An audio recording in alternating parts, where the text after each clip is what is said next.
She wasn't supposed to survive the night she stole from a king. Tonight, you'll witness how a starving servant girl cornered in a forbidden library didn't just escape with her life. She walked out with a crown.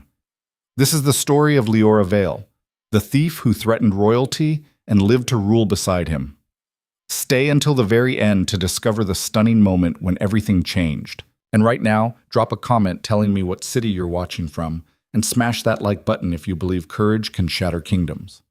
Now, let me take you back to where it all began, in the shadows of a crumbling estate, where hunger bred desperation and desperation bred revolution. The rain hammered against the stone walls of Blackthorn Manor like the fists of angry gods. Inside the vast, tomb-silent archives, Leora Vale pressed herself against a towering bookshelf. Her heart beat so loud she was certain it would give her away. Her fingers trembled as they clutched a leather-bound ledger, evidence of 3 years of systematic murder, theft, and corruption. Evidence that could finally expose Lord Cassius Vane, the monster who ruled her valley with an iron fist soaked in innocent blood. 3 years. 3 years since her father had disappeared after standing up in the village square and demanding fair grain distribution. 3 years since she'd watched her mother's light fade into hollow-eyed exhaustion.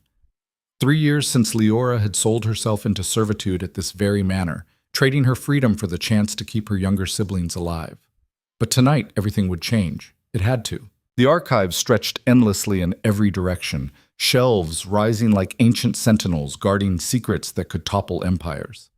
Dust motes danced in the pale moonlight filtering through the high windows, and the smell of old parchment and leather filled her lungs. Leora had scrubbed these floors 100 times, always keeping her eyes down, always invisible. The perfect servant, the perfect spy. She'd discovered the hidden archive 6 months ago, concealed behind a false panel in Lord Vane's private study. At first, she'd only dared to look. Then she'd started to read. And what she'd found had turned her blood to ice. Names, dozens of them. Her father's name, written in meticulous script beside a single word. Eliminated. Below it, dates and methods. Poison. Staged accidents. Disappearances in the night. Lord Vane hadn't just ruled through fear. He'd orchestrated a systematic purge of anyone who questioned his authority. And the money. Rivers of gold flowing from the valley's coffers into Vane's personal accounts. Taxes collected and never delivered to the crown. Grain shipments recorded but never distributed. While her people starved, Vane had been building an empire of stolen wealth. Tonight, Leora had finally worked up the courage to take the evidence. She'd waited until the Lord's quarterly trip to the capital, until the manor had settled into its midnight stillness. She'd picked the lock to the study with a wire from her apron, her hand steady despite her racing heart. She'd found the ledger exactly where she'd seen it last, but she'd made one critical mistake. She'd assumed she was alone. The footstep came from somewhere in the darkness, soft, deliberate, impossibly quiet. Leora's blood turned to ice. She extinguished her candle and melted into the shadows between 2 massive shelves, clutching the ledger to her chest like a shield. Another footstep, closer now. "I know you're here." The voice was male, calm, with an edge that suggested its owner was accustomed to being obeyed. "I've been watching you circle this room for the past 10 minutes. You move well, I'll grant you that. But you're not quite as invisible as you think." Leora's mind raced. The guards? No. The guards were heavy-footed brutes who announced themselves with jangling keys and loud voices. This was something else. Someone else. She pressed deeper into the shadows, her breath shallow, her muscles coiled. Maybe if she stayed perfectly still. "Let me make this easier for you." The voice had moved. It was coming from her left now, methodical, herding her like prey. "You have 2 choices. First, you can continue hiding, and I can continue hunting you through these shelves until you make a mistake.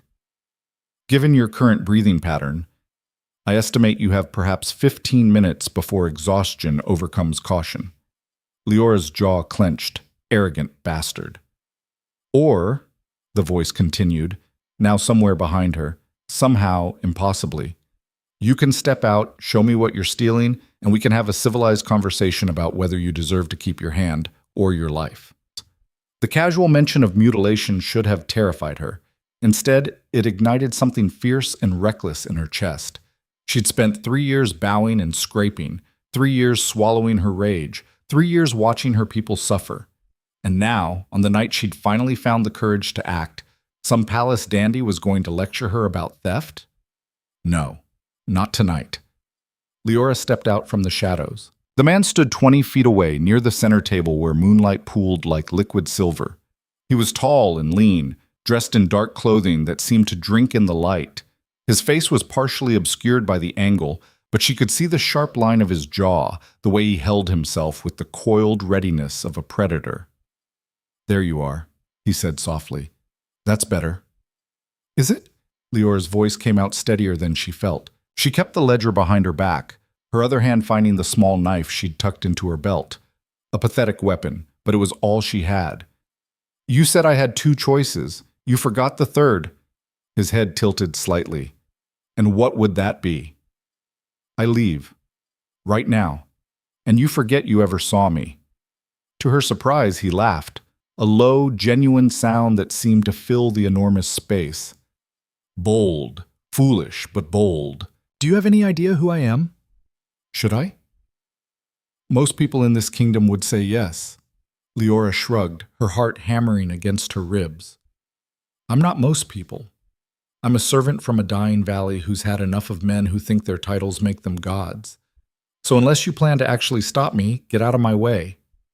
The silence that followed was electric. The man took a step forward, and the moonlight caught his face properly for the first time. Leora's breath caught. He was young, younger than she'd expected, perhaps late 20s, but it was his eyes that froze her in place. Gray as storm clouds, sharp as broken glass, and filled with an intelligence that suggested he saw everything, missed nothing. This was not a man who made idle threats. "What's your name?" he asked quietly. She shouldn't answer. Every instinct screamed at her to run, but something in his voice, in the way he watched her, made her pause. "Leora," she said finally.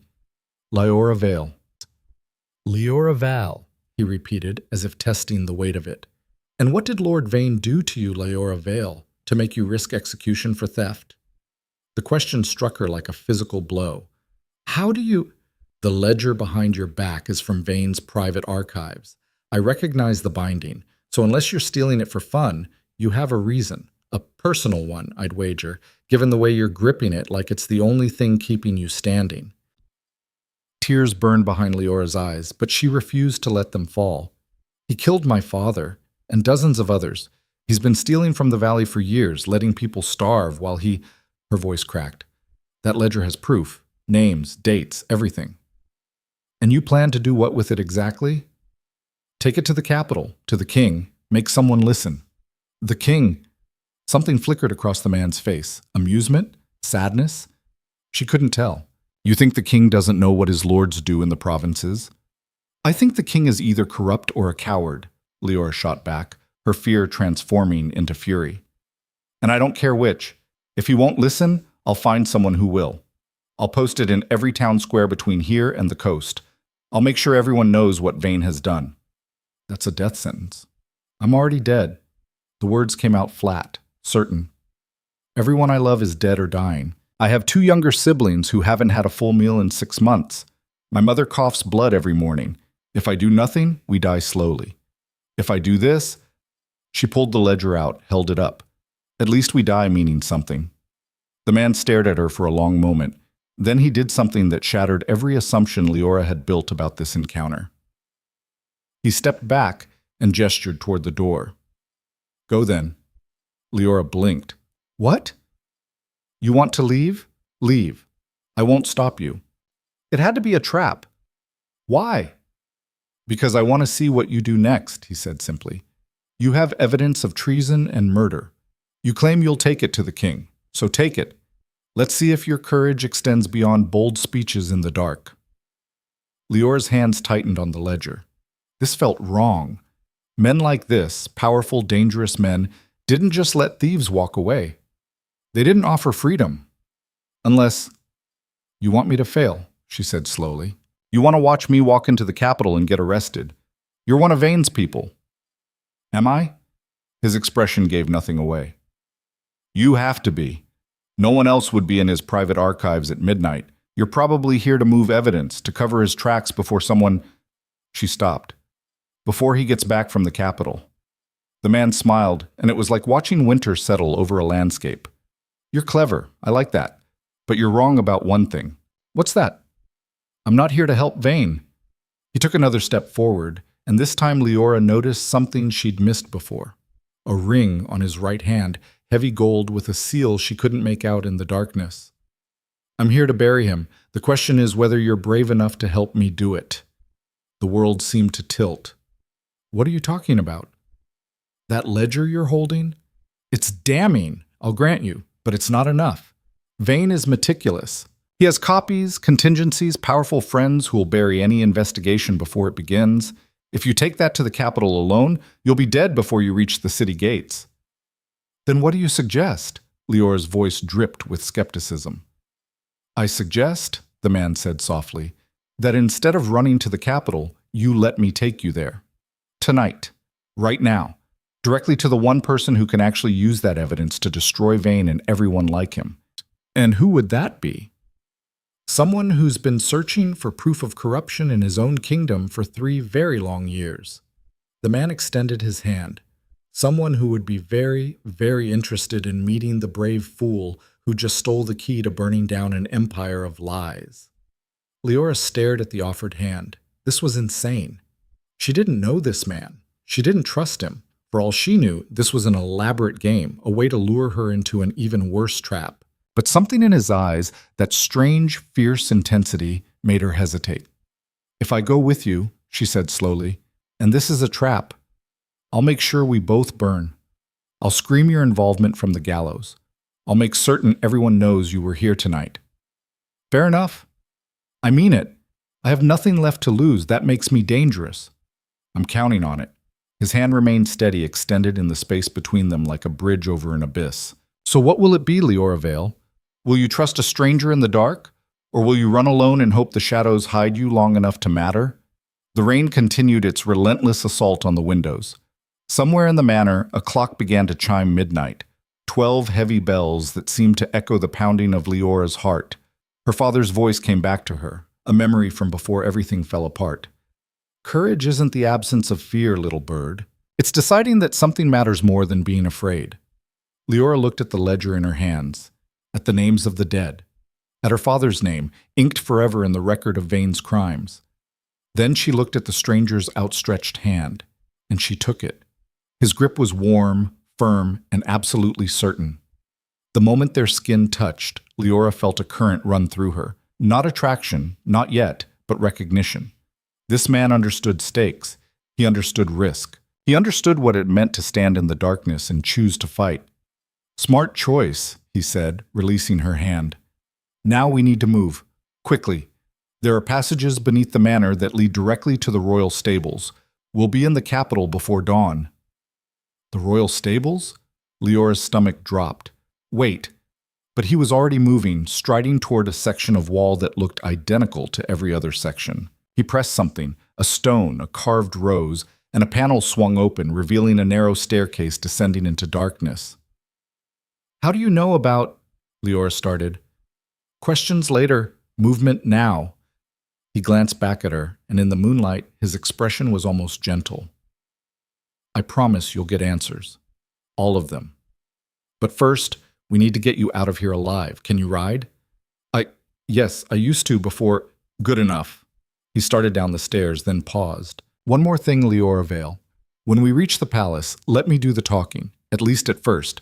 Can you manage that?" She wanted to argue. She wanted to demand explanations, but the intensity in his voice, the urgency, override her objections. "Fine.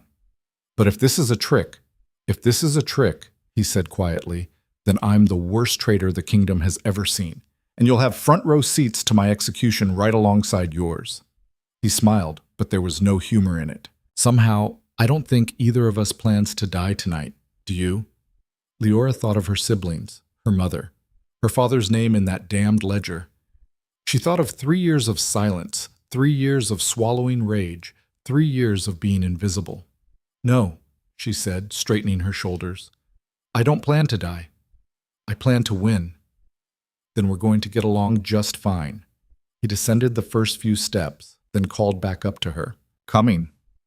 Leora took one last look at the archives, at the shelves of secrets, at the life she was leaving behind, and then she followed the stranger into the darkness. The passage was narrow and steep, carved directly into the bedrock beneath the manor. Their footsteps echoed strangely, and the air grew colder with each step. Leora kept one hand on the damp stone wall, the other clutching the ledger to her chest. "What's your name?" she asked after several minutes of silent descent. "Later. You know mine. And you'll know mine soon enough." There was amusement in his voice. "Trust me, the revelation will be much more satisfying when it comes naturally." "You're enjoying this," Leora accused. "Immensely. I spend most of my time surrounded by sycophants and cowards. Meeting someone who threatens to expose me while holding stolen evidence is refreshing." "I wasn't joking about that threat." "I know. That's what makes it refreshing." They emerged into a larger chamber where several passages intersected. The stranger moved with absolute confidence, choosing routes without hesitation. He'd clearly traveled these paths before. Many times before. "Who built these tunnels?" Leora asked. "Ancient paranoid kings who trusted no one and feared everything. Turns out sometimes paranoia is justified." He led her down another passage, this one sloping upward. The manor was originally a royal holding before it was granted to the Vane family 2 generations ago. Lord Cassius probably doesn't even know these passages exist. But you do. I make it my business to know the bones of every significant building in my kingdom. The casual possessiveness in that phrase, my kingdom, sent ice down Leora's spine. But before she could process it, they emerged into what appeared to be a stable complex. The smell of horses and hay filled the air, and through the open doors, Leora could see the rain still falling in sheets. A stable hand appeared immediately, bowing so low his forehead nearly touched his knees. "Your Maj—" "Not now, Thomas," the stranger cut him off smoothly. "Prepare 2 horses, the fastest we have, and a cloak for the lady. We ride for the capital immediately." "Of course, Yes, sir, right away." The boy scurried off, and Leora noticed he kept his eyes carefully averted from the stranger's face. "Your No, it couldn't be." Leora grabbed the stranger's arm, spinning him to face her. "Who are you?" He looked down at her hand on his sleeve, then up at her face. In the lantern light of the stables, she could see him clearly for the first time. The sharp, aristocratic features, the prematurely silver streak in his dark hair, the way he carried himself with absolute, unconscious authority, and the ring on his finger now visible in the light, gold, heavy, with the royal seal of the kingdom pressed into the metal, a crown over crossed swords. "No," Leora whispered, stepping back. "No, you can't be—" "I tried to warn you," he said gently. "I did say the revelation would be more satisfying naturally." She couldn't make herself say it. He inclined his head slightly, a gesture that managed to be both mocking and respectful. "Aldrich Thorne, king of this realm, and the man you just threatened to expose from the gallows if I betrayed you." The ledger slipped from Leora's numb fingers and hit the stable floor with a thud. She'd just stolen from Lord Vane's archives. She'd just been caught by a stranger in the dark. She'd just threatened to destroy a man's reputation if he crossed her. And that man was the king. The world spun. Leora's knees buckled, and she would have hit the ground if Aldrich hadn't caught her arm, steadying her. "Easy," he said softly. "Breathe. You're not in danger." "I threatened the king," Leora gasped. "I told the king I'd expose him. I called him corrupt or a coward. Oh gods, I'm going to die. I'm going to—" "Leora," his voice cut through her panic like a blade. "Look at me." She forced her eyes to focus on his face. He was watching her with something that looked almost like approval. "You threatened me because you thought I was one of Vane's men. You called me corrupt or a coward because you believed your king had failed his people. Both of those things took courage. Terrifying, foolish courage, but courage nonetheless." His grip on her arm tightened slightly. "And you were right." "What?" "I have failed my people, not through corruption. I've taken nothing that wasn't mine, but through ignorance, through allowing men like Vane to operate in the shadows while I sat in my palace and believed my administrator's reports." His jaw tightened. "Your father's name was Thomas Vale. He was a miller. He stood up in your village square 3 years ago and demanded fair grain distribution, According to official records, he died of fever 2 weeks later. Tears streamed down Leora's face. He didn't. Vane had him poisoned. It's in the ledger. I know. I've suspected for months. But suspicion isn't proof. And Vane has powerful friends, allies, who would see any investigation buried before it began. Aldrich bent down, retrieving the fallen ledger. Until tonight, until a brave fool broke into his archives and stole the one thing that can bring his entire network crashing down. I don't understand. Leora's voice shook. If you suspected, why were you in the archives? Why were you at Vane's Manor in the middle of the night? Because I've spent the last year personally investigating every lord in my kingdom who I suspected of corruption. I travel in secret, search their holdings, look for proof. Tonight, I came to Vane's Manor for the same reason you did. I was searching for evidence. But you're the king. You could just order an investigation. You could arrest him and watch the evidence disappear before the trial even began. Watch witnesses recant their statements or vanish entirely. Vane isn't working alone, Leora. He's part of a network, a rot that goes deep into the kingdom's foundations. If I move against him without irrefutable proof, I'll tip off everyone else. They'll destroy the evidence, cover their tracks, and I'll never be able to touch them. The stable hand returned with 2 magnificent horses and a heavy cloak. Aldrich took the cloak and wrapped it around Leora's shoulders himself, his movements gentle despite the urgency in his voice. So that's why we're riding to the capital tonight, he continued. Because you have the proof I've been searching for, and together we're going to use it to burn Vane's empire to ash.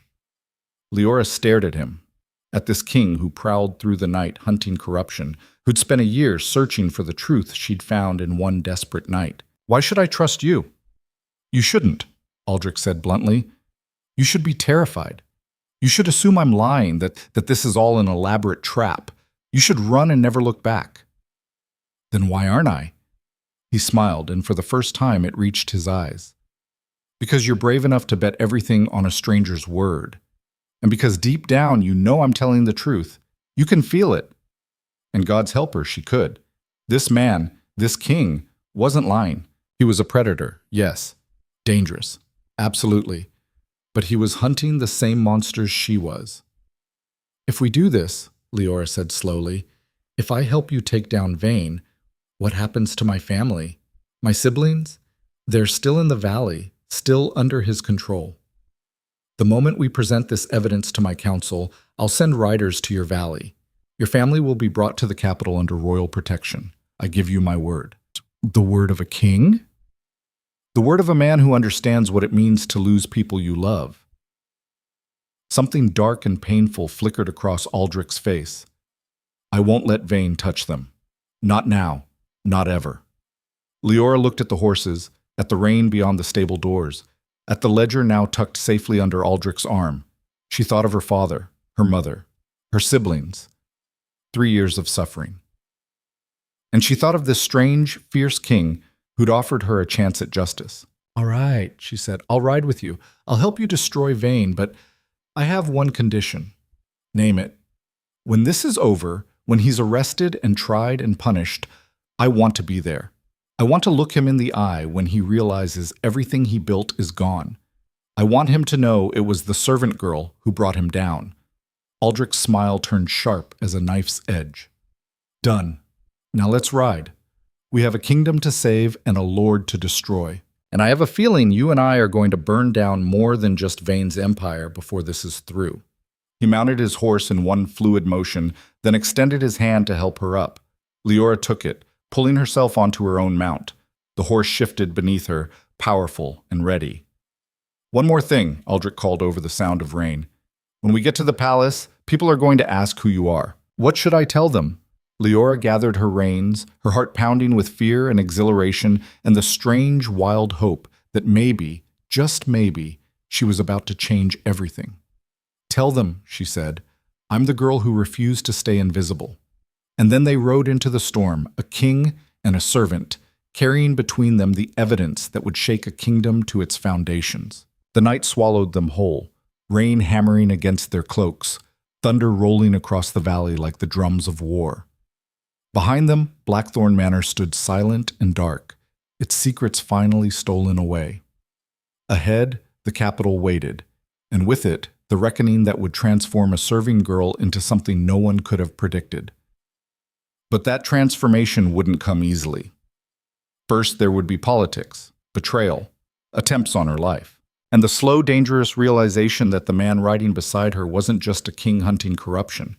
He was a weapon forged by years of loneliness and rage, desperately seeking someone brave enough to stand beside him while he tore his own kingdom apart to save it.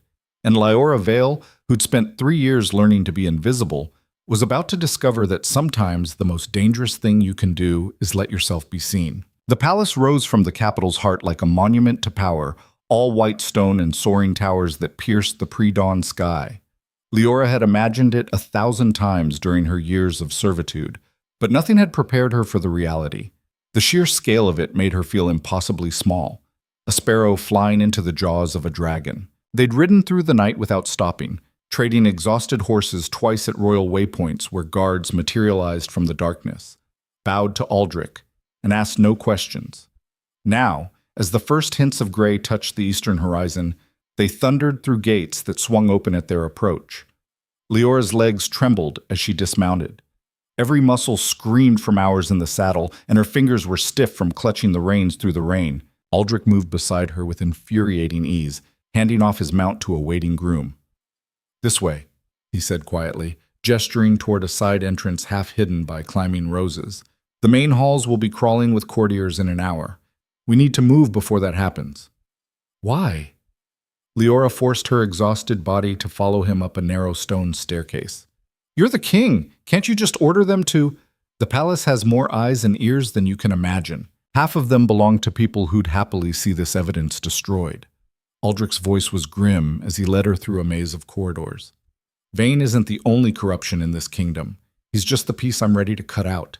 If his allies catch wind of what we have before I'm ready to move, they'll bury us both." The casual mention of her potential murder should have terrified Lyora. Instead, it sharpened her focus. She'd come too far to fail now. They emerged into a circular chamber dominated by an enormous oak table. Maps covered every surface, some pinned to the walls, others scattered across chairs. This was clearly a war room, though the battles being planned here were fought with information rather than swords. Aldrich moved to a cabinet, retrieving 2 glasses and a decanter of amber liquid. "Drink this. You're shaking." Lyora accepted the glass, then nearly choked on the first sip. Fire burned down her throat, but warmth spread through her chest. "What is this?" "Whiskey, from the Northern Highlands." Aldrich downed his own glass in one swallow, then poured another. "Now, we need to talk strategy. In approximately 3 hours, my council will convene for their morning session. That's when we'll present the evidence." 3 hours? Lyora's exhaustion threatened to drag her under. "Why wait?" "Because I need key people in that room, people I trust. My Lord Chancellor is currently on his estate. I've already sent riders to summon him. My spymaster needs time to position guards we can rely on, and I need to confirm that certain council members won't be in attendance." "The ones working with Vane." "Precisely." Aldrich spread the ledger open on the table, his fingers tracing the columns of names and numbers. "I've suspected Lord Garrett and Lady Thorne for months. Both have estates near Vane's territory. Both have voted against every reform I've proposed, but suspicion isn't proof." Lyora leaned over the ledger, forcing her tired eyes to focus. "There. 3rd page, bottom entries, payments to G. Thornwood and M. Garrett. 20,000 gold each, dated 2 months ago." Aldrich's jaw tightened. "Right before they blocked my grain distribution initiative, the one that would have sent food directly to the valleys, bypassing local lords." His fist came down on the table hard enough to rattle the glasses. "They let people starve for gold. Their own people." The raw fury in his voice surprised Lyora. She'd expected royal detachment, the calculated anger of a ruler whose authority had been challenged. But this was personal. This was the rage of a man who genuinely cared about the suffering he'd been powerless to stop. "Why do you care?" The question escaped before she could stop it. "You're the king. You live in a palace. You've never gone hungry. Never watched someone you love." She stopped, realizing she'd just insulted the man who held her life in his hands. But Aldrich didn't look offended. Instead, his expression went distant, haunted. "I was 7 when the plague swept through the western provinces. My father, The previous king refused to divert resources from his building projects to send aid. 30,000 people died. His voice had gone flat, emotionless, including my mother, who'd been visiting the region against his orders. She'd gone to bring food, medicine, hope. She died trying to save people my father considered expendable. Leora's breath caught. I didn't know. No one does. The official story is that she died of a riding accident. My father wanted it that way. Couldn't have people thinking the queen had defied him, even for mercy. Aldrich's fingers traced the rim of his glass. I was 12 when he died. Too young to rule, so my uncle served as regent. And for 6 years I watched him and his cronies bleed this kingdom dry while I sat on a throne with no power. But you have power now. Do I? His laugh was bitter. I have a title. I have guards who will follow my orders, but real power, the kind that changes lives, that requires more than a crown. It requires trust, allies, and most importantly, proof that can't be denied or buried. He looked at her then, really looked at her, and Leora saw something in his eyes that made her heart stumble. Recognition. Not of her face, but of something deeper. The understanding of someone who'd also felt powerless, who'd also watched injustice unfold and been unable to stop it. That's why you went hunting through Vane's archives yourself, she said slowly. You couldn't trust anyone else to find the truth. Couldn't, and still can't mostly. Aldrich refilled both their glasses. Which is why what happens in the next 3 hours is critical. We get one chance at this. If we fail, if Vane's allies manage to discredit this evidence or make us disappear, a sharp knock interrupted him. Aldrich's hand went to the sword at his belt with practiced speed. Who is it? Marcus, Your Majesty. You sent for me. Aldrich relaxed fractionally. Come. The door opened to admit a tall man with silver-streaked hair and the bearing of a career soldier. His eyes swept the room, cataloging Leora's presence with one sharp glance before focusing on Aldrich. My king, your message said it was urgent. Marcus, meet Leora Vale. Leora, this is Marcus Wren, my spy master, and the only member of my council I'd trust with my life. Aldrich gestured to the ledger. She brought me a gift. Marcus moved to the table, his expression neutral as he began reading. Then his eyebrows climbed toward his hairline. Holy hells! Is this what I think it is? Complete records of Vane's network, payments, murders, tax fraud, everything we've been searching for. Where did you get this? Marcus's gaze fixed on Leora with new intensity. I stole it, she said flatly, from his private archives. While he's away in the capital, she stopped. Wait, Vane is in the capital. He's here for quarterly meetings with the king. The look that passed between Aldrich and Marcus made her blood run cold. He was here, Marcus said carefully. He left 2 days ago, unexpectedly, said he needed to return to his estate to handle urgent business. Leora's stomach dropped. He knows. Someone told him I was searching his study. He went back to secure the evidence and eliminate any witnesses. Aldrich's voice had gone deadly quiet. Your family, they're still in the valley. The room spun. Leora grabbed the table's edge to keep from collapsing. No, you said you'd send riders. You promised. I will. Right now. Aldrich turned to Marcus. Fastest riders we have. Full armed escort. They're to retrieve Leora's family from... He looked at her. Where exactly? Millbrook, the cottage at the valley's eastern edge. My mother's name is Sarah Vale. My siblings are Emma and Thomas. Leora's voice shook. Please, if Vane reaches them first, he won't. Marcus was already moving toward the door. I'll lead the company myself. We'll ride within the hour. Make it half an hour, Aldrich commanded. And Marcus? If Vane is there, if he's touched that family, bring him back in chains. I don't care what laws you have to break. Marcus's smile was wolfish. Gladly, my king. He paused at the door. What about the council meeting? Proceed as planned. Lord Chancellor Hewitt should arrive within the hour. We convene at dawn, with or without Vane in custody. The door closed behind Marcus, leaving Leora alone with Aldrich and her spiraling terror, her siblings, her mother. She'd been so focused on getting justice, on exposing Vane's crimes, that she'd never considered he might have safeguards in place, watchers who'd report the moment someone accessed his archives. "This is my fault," she whispered. "I should have taken them with me.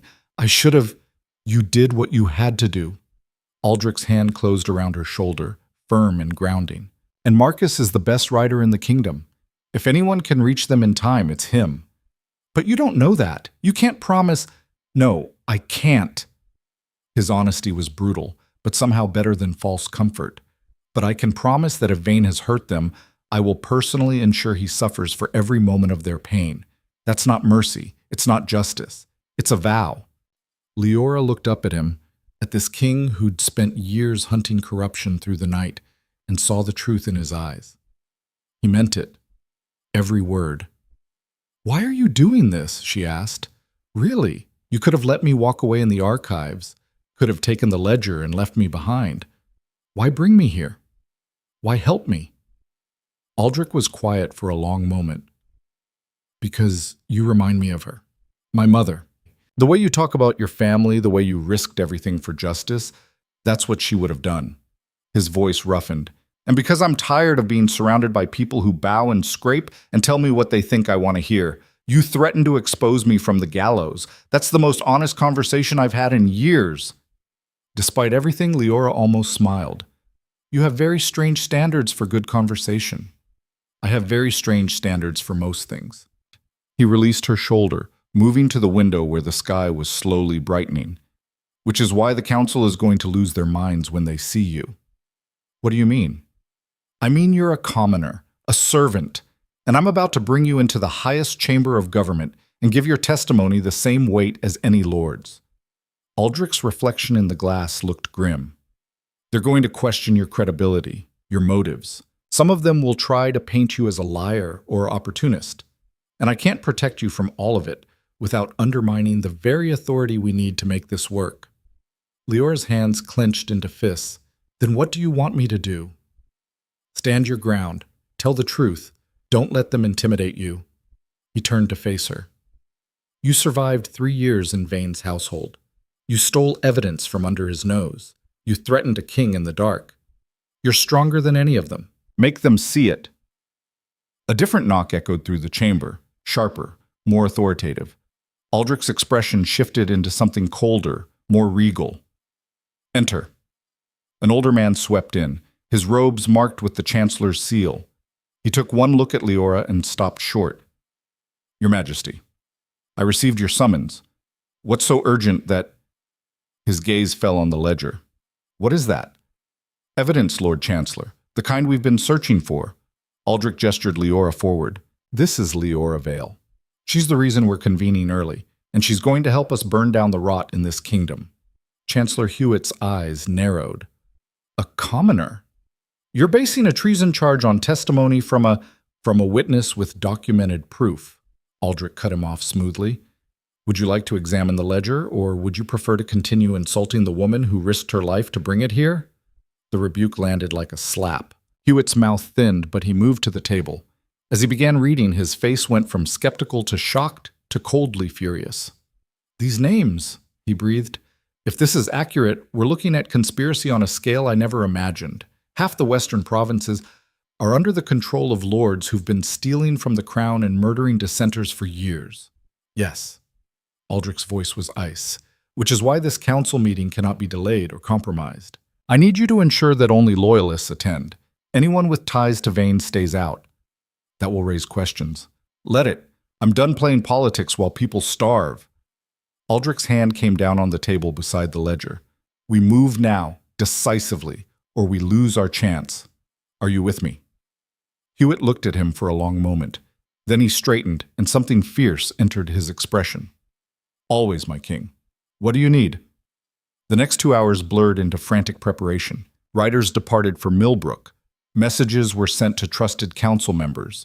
Guards were positioned throughout the palace, not the usual ceremonial soldiers, but hard-eyed veterans who answered directly to Marcus. Leora watched it all unfold with growing dread. This wasn't just an accusation. This was the opening move in a war that would reshape the kingdom. And she was standing at the center of it, a servant girl about to accuse some of the realm's most powerful people of treason. As dawn broke properly, painting the sky in shades of blood and gold, Aldrich appeared beside her. He'd changed into formal robes, the crown of state resting on his dark hair. He looked every inch the king now, remote, powerful, untouchable. "It's time," he said quietly. "Are you ready?" Leora wanted to say no, wanted to run, to hide, to be anywhere but here. But she thought of her father's name in that ledger, her siblings sleeping in Millbrook, unaware of the danger racing toward them, her mother's hollow-eyed exhaustion. "I'm ready," she lied. Aldrich's eyes softened slightly, seeing right through her. "No, you're not. But you'll do it anyway. That's what brave looks like." He offered his arm. After a moment's hesitation, Leora took it.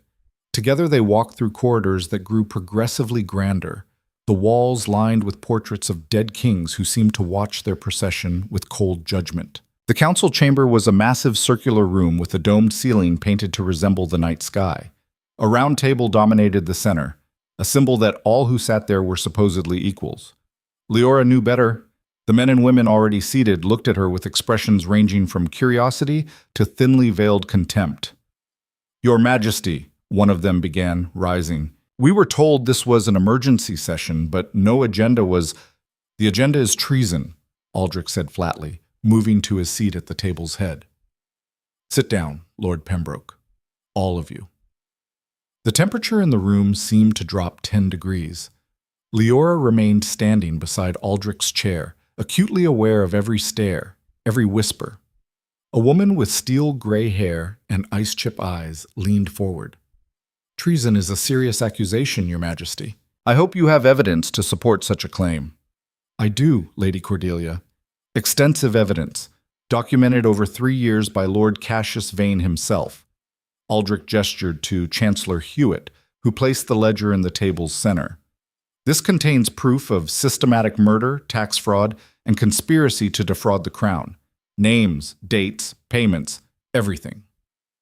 "And where did this evidence come from?" Lord Pembroke's voice dripped skepticism. "How do we know it's authentic?" "It came from me," Leora said, her voice ringing clearer than she'd expected. Every eye swiveled to her. "I stole it from Lord Vane's private archives 4 nights ago." The explosion of voices was immediate. Protests, accusations, demands for her removal. Leora stood perfectly still, letting the chaos wash over her, remembering Aldrich's words. "Stand your ground. Don't let them intimidate you." "Silence." Aldrich's voice cracked like a whip. The room fell quiet. "You will hear a testimony, all of it, and then you will examine the evidence. And then, only then, will you decide whether to believe her?" "She's a commoner." Lady Cordelia's face had flushed red. "You're giving equal weight to the word of a servant over the reputation of a noble lord? This is madness." "This is justice," Aldrich shot back. "Or have you forgotten that the law applies to everyone, regardless of birth? The law requires credible witnesses. She is credible. She lived in Vane's household for 3 years. She had access to his private chambers. She knows his routines, his habits, his secrets." Aldrich's gaze swept the table. "And unlike some of you, she has nothing to gain from lying. She risked execution to bring this evidence here. Or she's a disgruntled servant making up stories for revenge," Lord Pembroke countered. "Without corroborating testimony—" "Then corroborate it," Leora interrupted, surprising herself. The words came out sharp, fearless. "Everything in that ledger can be verified. The payments can be traced.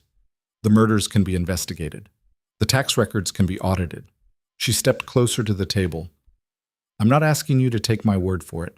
I'm asking you to look at the proof and decide whether you serve justice or corruption." The silence that followed was electric. Several council members looked uncomfortable. Others exchanged glances that suggested Leora had just confirmed their worst suspicions about Aldrich's judgment. Then Lady Cordelia reached for the ledger. Her expression remained skeptical as she opened it, but as she read, something shifted. Her mouth tightened. Her fingers began to tremble. "These dates," she whispered. "My nephew disappeared 3 years ago. Investigating tax irregularities in the western provinces. We were told he'd been killed by bandits." She looked up, her eyes blazing. "His name is in here, listed as eliminated by Vane's order. The room's atmosphere changed instantly.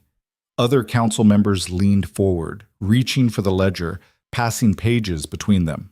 And as they read, Leora watched realization dawn across face after face. "My village sent a petition about missing grain shipments," one man said hoarsely. "The petition bearer's name is listed here, poisoned. The merchant who testified against Vane's tariffs last year," another added, "ruled a suicide, but this says 37 names." Chancellor Hewitt's voice cut through the growing horror. 37 people murdered over 3 years, all of them people who questioned Vane's authority or investigated his practices. And the payments, Lady Cordelia's hand shook as she held up a page. 40 lords and officials, buying their silence or their cooperation. Some of these names... She stopped, her gaze finding 2 empty chairs at the table. "Where are Lords Garrett and Thorne?" "Conveniently absent," Aldrich said coldly, "as they would be, given that they're both listed as recipients of Vane's gold." Chaos erupted again, but this time it was different. This time, the council members were turning on each other, demanding answers, accusing colleagues of complicity. Leora watched Aldrich orchestrate it with surgical precision, feeding information at exactly the right moments, guiding the outrage toward productive fury. "We need arrests," someone declared. "Immediately. Every name in that ledger." "Not yet," Aldrich's voice cut through the noise. "We do this correctly, or Vane's network will scatter before we can close the net. I want investigators dispatched to every estate listed here. I want auditors examining tax records. I want—" The chamber doors burst open. Marcus strode in, his armor splattered with mud and what looked like blood. Behind him, 2 of his soldiers dragged a bound figure, Lord Cassius Vane. The man was disheveled, his fine clothes torn, his face bruised. But his eyes burned with pure hatred as they found Leora. "You," he snarled. "You little—" Marcus's fist connected with his jaw, snapping his head back. "You'll address His Majesty with respect, traitor, or I'll remove your tongue as a down payment on your execution." Aldrich rose slowly, moving around the table to stand before Vane. "Lord Cassius Vane, you are hereby charged with treason, murder, theft from the crown, and conspiracy against the kingdom. How do you plead?" Vane spat blood at Aldrich's feet. "I plead that you're a fool king leading a dying kingdom. Your father understood how the world really works. You're just a child playing it." Aldrich's hand shot out, gripping Vane's throat. "My father was a coward who let good people die for his vanity. I am not my father." His voice dropped to a whisper that somehow filled the entire chamber. "And you are going to pay for every life you took, every coin you stole, every family you destroyed." He released Vane, who collapsed to his knees, gasping. Aldrich turned to the council. "I want a trial convened within the week, public. Every piece of evidence presented, every victim's name read aloud." His gaze swept the stunned faces. "And I want every member of this council to attend and bear witness, because this is what happens when we fail our people. When we let corruption fester because it's easier than fighting. No more." Marcus pulled Vane to his feet. As they dragged him toward the door, Vane's eyes locked on Leora one final time. "Your family," he gasped out, blood staining his teeth. "Did you really think I'd leave them alive? They're safe," Marcus interrupted coldly. "We reached them 2 hours before your hired killers, who are also now in custody and very eager to testify against you in exchange for clemency." The color drained from Vane's face, and for the first time since entering the chamber, Leora saw real fear in his eyes. Good. Let him be afraid. Let him know what it felt like to watch everything he'd built crumble to ash. As the doors closed behind Vane, Leora's knees finally buckled. She caught herself on the table's edge, the adrenaline that had sustained her for the past hour draining away all at once. Aldrich was beside her instantly, his hand steadying her. "Easy. You did it. It's over." "My family?" Marcus said. "They're safe?" "In the palace infirmary, being examined by physicians. Your mother has lung fever, but it's treatable. Your siblings are scared but unharmed." His grip tightened slightly. "You saved them, Leora. You saved all of them." Tears burned behind her eyes, but she refused to let them fall. "Not here. Not in front of these people who'd spent the past hour questioning her credibility. Lady Cordelia approached, her expression unreadable. Miss Vale, I owe you an apology. I should not have questioned your testimony without examining the evidence. You should question everyone, Leora said quietly. That's how you avoid being fooled. I'm not offended that you doubted me. I'm just glad you eventually listened. Something that might have been respect flickered across Cordelia's face. You have more grace than I would in your position. She glanced at Aldrich.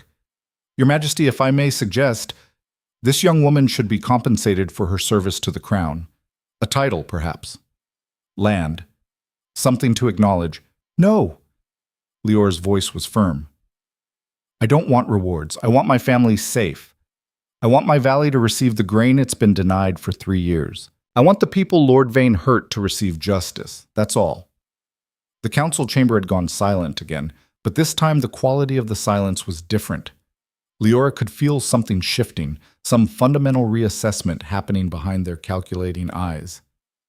Nevertheless, Aldrich said quietly, you'll be staying in the palace, at least until we're certain Vane's network is completely dismantled. Your life is still in danger. I can take care of myself? I know you can, but humor me. His gray eyes held hers. Besides, I suspect I'll need your testimony multiple times over the coming weeks. It would be convenient to have you close. There was something in the way he said close that made her pulse stutter. But before she could analyze it, Chancellor Hewitt cleared his throat. Your Majesty, we have much to discuss regarding the investigation's scope. Perhaps we should adjourn to allow Miss Vale to rest. Aldrich nodded slowly, though his gaze never left Leora's face. Agreed. We reconvene in 2 hours. Miss Vale, I'll have someone escort you to quarters. See your family. Rest. We'll talk later. It should have been a dismissal. Instead, it felt like a promise. As Leora was led from the chamber by a stone-faced guard, she glanced back once.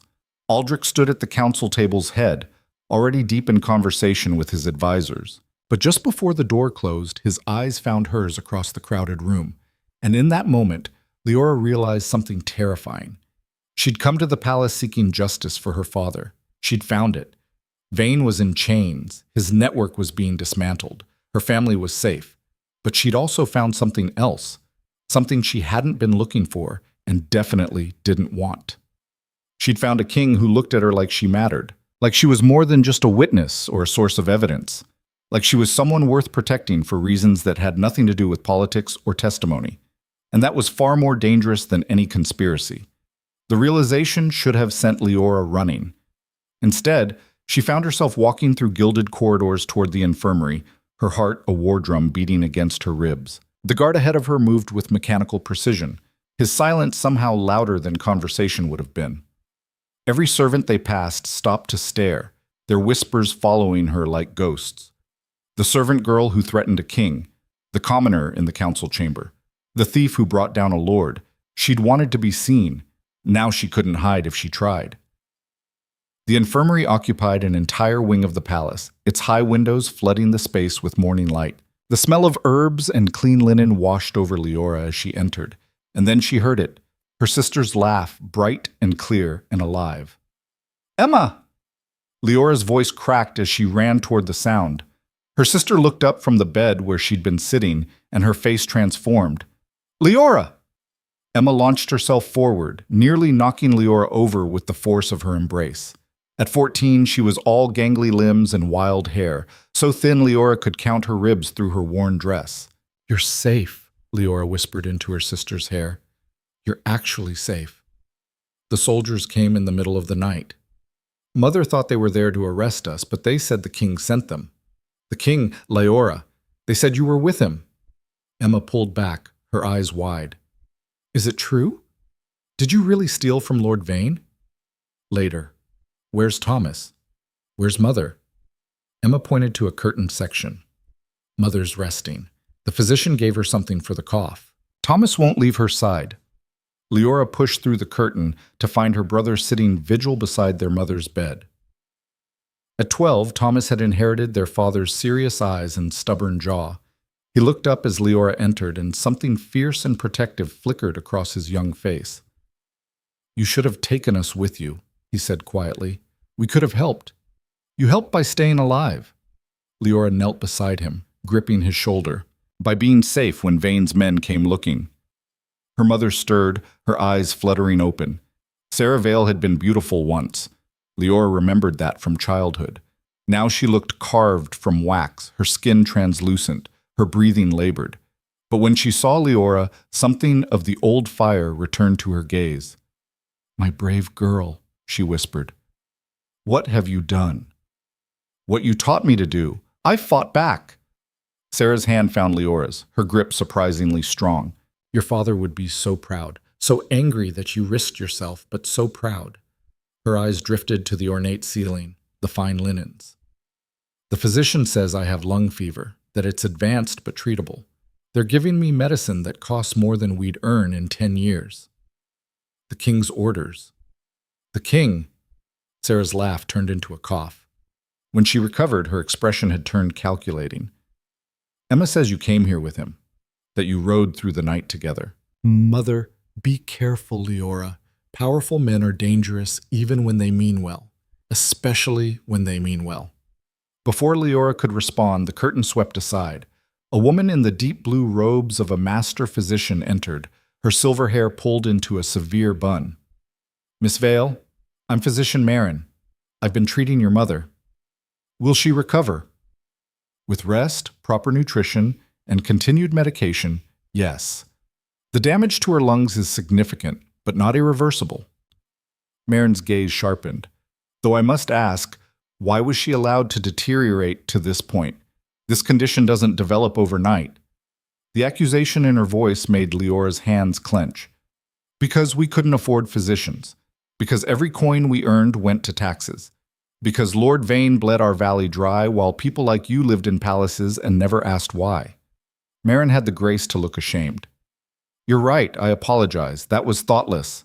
She gestured to the curtain. "Your family will be well cared for here, but you should know there's someone waiting for you outside. She's been quite insistent." Leora found Lady Cordelia pacing the infirmary's entrance hall like a caged wolf. The older woman's face was grave as she approached. "Miss Vale, we need to talk. Privately." They moved to a small sitting room off the main corridor. The moment the door closed, Cordelia's formal demeanor cracked.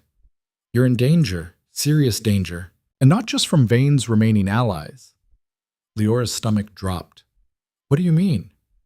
"The king's actions this morning were unprecedented, bringing a commoner into the council chamber, giving your testimony equal weight with noble lords, arresting Vane on your evidence alone." Cordelia's eyes were hard. "Half the court sees it as long overdue justice. The other half sees it as a dangerous precedent that threatens the entire social order." "Good. The social order is rotten." "I don't disagree, but that doesn't change the fact that you've made powerful enemies, people who see you as a threat to everything they've built their lives upon." Cordelia moved to the window, her voice dropping. "There was an attempt on your life 2 hours ago." The world tilted. "What?" "A serving girl. She tried to enter your assigned quarters with poisoned wine." The guard stopped her, but when questioned, she killed herself with a blade hidden in her sleeve before she could be interrogated. Leora's breath came short and fast. "Who sent her?" "We don't know, but the poison was expensive, noble grade. This wasn't some random attack." Cordelia turned, her expression fierce. "The king has doubled your guard. You're not to go anywhere unescorted, and he's demanded a full investigation. He's wasting his time protecting me. I'm not important." "That's where you're wrong." Cordelia crossed the room, gripping Leora's shoulders. "You're the most important person in the kingdom right now. You're living proof that the common people can challenge noble authority and win. That's either inspiration or threat, depending on where you stand." "I don't want to be either. I just wanted justice for my father." "Well, you got it, and now you have to survive the consequences." Cordelia released her. "The king wants to see you. Tonight. Private dinner in his chambers. Half the court is already speculating about what that means." Heat flooded Leora's face. "It doesn't mean anything. He just wants my testimony." "Does he?" Cordelia's smile was knowing. "I've served in this court for 20 years. I've watched 3 kings rule. And I've never seen Aldrich Thorne look at anyone the way he looked at you in that council chamber. You're imagining things." "Am I?" Then why has he personally overseen every detail of your family's care? Why did he threaten to strip titles from anyone who speaks against you? Why? Cordelia stopped, her expression shifting to something almost sympathetic. You don't see it yet, but everyone else does. The king is interested in you, and that makes you either the most powerful woman in the kingdom or the deadest, possibly both. Leora wanted to argue, wanted to insist Cordelia was wrong, but she remembered the way Aldrich had looked at her across the council chamber, the promise in his voice when he'd said they'd talk later. And she remembered her mother's warning, powerful men are dangerous even when they mean well. What should I do? The question escaped before she could stop it. Attend the dinner, listen carefully, and decide whether you're brave enough to want what he's offering. Cordelia moved toward the door, then paused. One more thing. Lord Garrett and Lady Thorne have disappeared. Their estates are abandoned, their servants scattered. They knew we were coming for them. How? We only arrested Vane this morning. Exactly. Someone warned them. Which means Vane's network runs deeper than we thought. And whoever's at the top, whoever's been coordinating all of this, they're still out there. The words hung in the air like a blade suspended over Leora's head. She'd thought bringing down Vane would end this. Instead, she'd just kicked a hornet's nest. Cordelia left, and Leora stood alone in the ornate sitting room trying to process everything. An assassination attempt, a dinner invitation, a conspiracy that went deeper than anyone had realized. She should run, take her family and disappear into the countryside where titles and courts and poisoned wine couldn't reach them.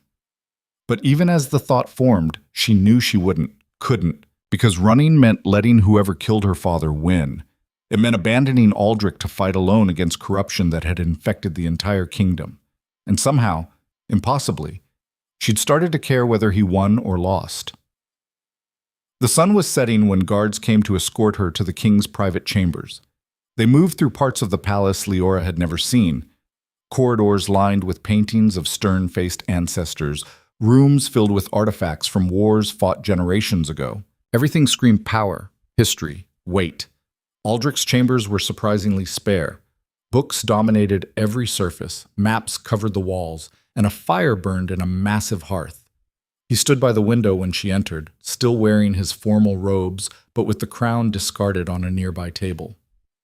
"You came," he said, turning. "I wasn't sure you would." Lady Cordelia said it wasn't optional.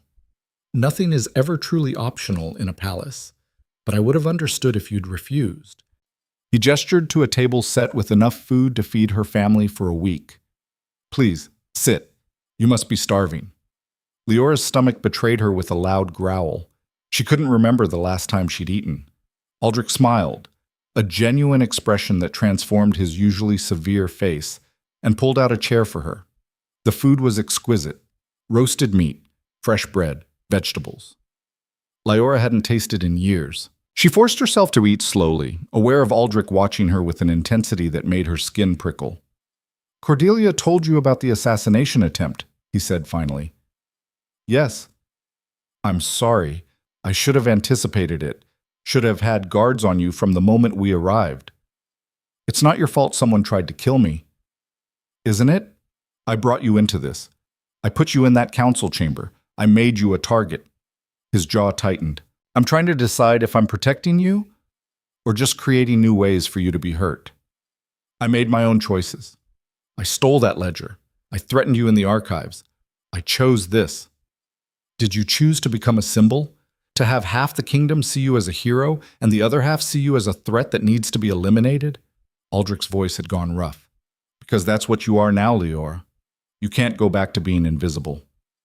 "I know." The admission hurt. Lady Cordelia explained it very clearly. "Did she also explain why I asked you here tonight?" Leora's pulse kicked up.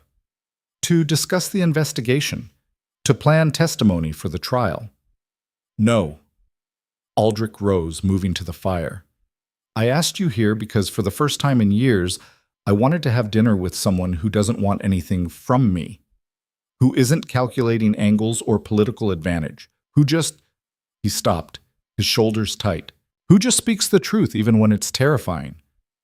"Everyone wants something. What do you want?" The question hung between them, dangerous and intimate. Leora should have said safety for her family, justice for the victims, answers about the conspiracy. Instead, she heard herself say, I want to know why you really brought me here. The real reason. Not the noble justification or the political necessity. Why am I in your private chambers instead of locked in some secure room being debriefed by investigators? Aldrich turned, and the look on his face made her breath catch. Because every moment since I met you in those archives, I haven't been able to stop thinking about you. About the way you stood in the darkness and threatened a king. About your courage, your fury, the way you refused to bow even when you should have been terrified. He crossed the room until he stood directly in front of her chair. I'm surrounded by people who've been taught from birth to mask their feelings, to calculate every word, to see every interaction as a transaction. And then you walked into my life and said exactly what you meant. No games, no pretense, just raw, honest courage. Leora stood, bringing them face to face. You barely know me. I know you risked everything for justice. I know you threatened to expose me rather than beg for your life. I know you stood in front of the kingdom's most powerful people and refused to be intimidated. His hand lifted, hesitating inches from her face. I know that in 3 days you've made me feel more alive than I've felt in years. That's not knowing someone. That's infatuation with an idea. Is it? His fingers finally made contact, brushing her cheek with devastating gentleness. Then tell me I'm wrong. Tell me you haven't felt it too. This recognition, this pull. And God's helper she had. From the moment their hands touched in the archives, she'd felt something shift. Not attraction, or not just attraction, something deeper, like finding someone who spoke a language she'd thought only she knew. But admitting it would be madness. He was a king. She was a servant. Their worlds didn't touch except in moments of crisis and chaos. It doesn't matter what I feel, she whispered. You need me for the investigation, for testimony. Getting involved would complicate everything. It's already complicated. Aldrich's thumb traced her jawline. From the moment I decided not to arrest you for theft. From the moment I brought you here instead of leaving you behind. We're already involved, Leora. The question is whether we're brave enough to admit it. His face was so close now, his eyes storm gray and fierce, and filled with something that looked dangerously like hope. Leora's hands found his chest, feeling his heartbeat thunder beneath her palms. She should push him away, should remember all the reasons this was impossible. Instead, she rose on her toes and closed the distance between them. The kiss was nothing like she'd imagined a first kiss would be. There was no gentleness, no tentative exploration. It was fierce and desperate, and tasted like 3 years of suppressed rage finally finding an outlet. Aldrich's hands tangled in her hair, pulling her closer, and Leora responded with equal hunger. For a moment, the world narrowed to just this. His mouth on hers, his hands burning through her borrowed dress, the way he made a sound low in his throat that was half growl, half surrender. Then the door crashed open. Aldrich spun, putting himself between Leora and the intruder with warrior speed. But it was Marcus who stood in the doorway, his face grim and his armor splattered with fresh blood. Forgive the interruption, Your Majesty, but we have a situation. Aldrich's entire demeanor shifted, passion replaced by cold authority in an instant. Report. Vane is dead, poisoned in his cell an hour ago. The guard on duty claims someone bribed him with enough gold to buy a estate. Marcus's gaze flicked to Leora, something unreadable in his expression. Before he died, Vane was screaming about a shadow council, about being just a pawn, about someone called the architect. Ice flooded Leora's veins. The architect? Mean anything to you? Marcus asked. No, but Leora's mind raced back through the ledger. There were payments in the ledger that didn't have names attached, just coded references. One of them was repeated dozens of times. Payment to A. Architect, Aldrich said softly. We've been hunting the wrong enemy. Vane wasn't the head of the conspiracy. He was just middle management. It gets worse, Marcus continued. Lord Garrett and Lady Thorne weren't just warned. They were extracted, professionally. My scouts found evidence of a coordinated evacuation at both estates. Horses, supplies, guards, all gone within hours of Vane's arrest. That takes planning, resources, someone with serious reach. Someone in the palace, Leora whispered. Someone who knew what we found, who we'd arrested, who had time to warn them. The three of them stared at each other as the implications crashed down. The council meeting, Aldrich's voice had gone deadly quiet. Everyone who attended heard the evidence, saw the ledger, knew we'd be moving against Vane's network. And one of them is the architect. Marcus's hand went to his sword. We just told them everything we know. The sound of boots in the corridor outside made them all tense. A guard appeared, bowing quickly. Your Majesty, Lord Chancellor Hewitt requests an immediate audience. He says it's urgent. Aldrich and Marcus exchanged glances. Send him in. Hewitt swept into the room, his face pale. He took one look at Leora standing close to Aldrich, their faces still flushed from the interrupted kiss, and something flickered across his expression. Disapproval? Calculation? Your Majesty, we need to discuss Miss Vale's continued presence in the palace. No, we don't. Aldrich's voice could have cut glass. With respect, we do. Several council members have expressed concern about her influence, about the precedent being set. There are rumors circulating. I don't care about rumors. You should. Hewitt's tone sharpened. The stability of your reign depends on the support of the noble houses. Allowing a commoner this much access, this much power, it threatens the very foundation of our social structure. Good, Leora said before she could stop herself. Your social structure lets children starve while lords feast. It needs to be threatened. Hewitt's face went red. You forget yourself, girl. You may have been useful in exposing Vane, but that doesn't give you the right to... She has every right, Aldrich cut him off. She's risked her life for this kingdom. She's endured an assassination attempt. She's given us the evidence we need to root out corruption, and she'll stay in this palace as long as I decide she needs to stay. The silence that followed was suffocating.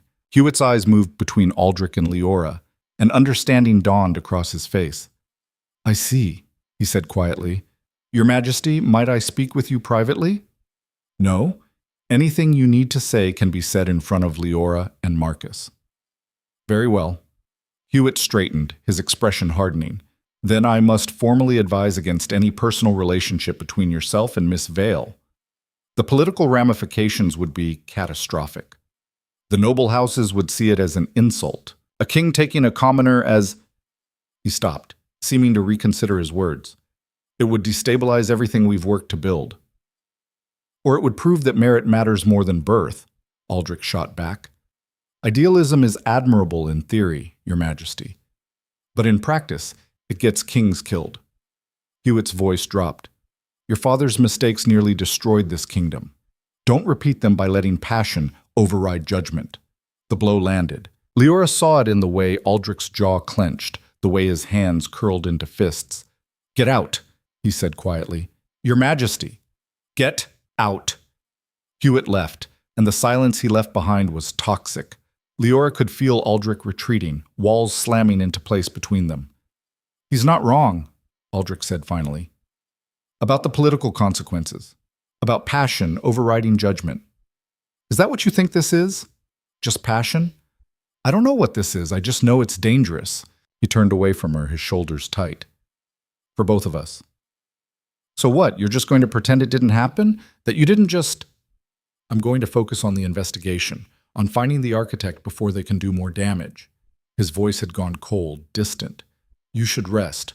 We'll need you for Vane's trial, and now that he's dead, the timeline has accelerated. Leora stared at his back, fury and hurt warring in her chest. You're a coward. Aldrich flinched but didn't turn. Perhaps, but I'm a coward trying to save a kingdom. That has to be enough.